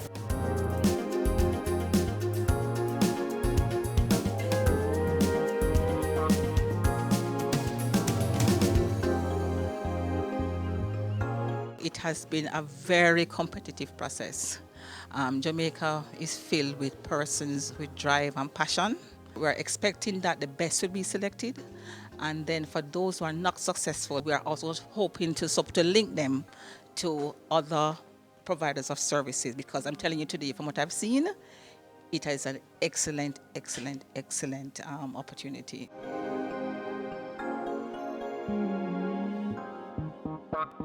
It's worthy of note that many persons coming here today already have some kind of semblance of a business, but they need the additional support to move that business to the other level, as well as some persons that come in with just proposals to start from scratch.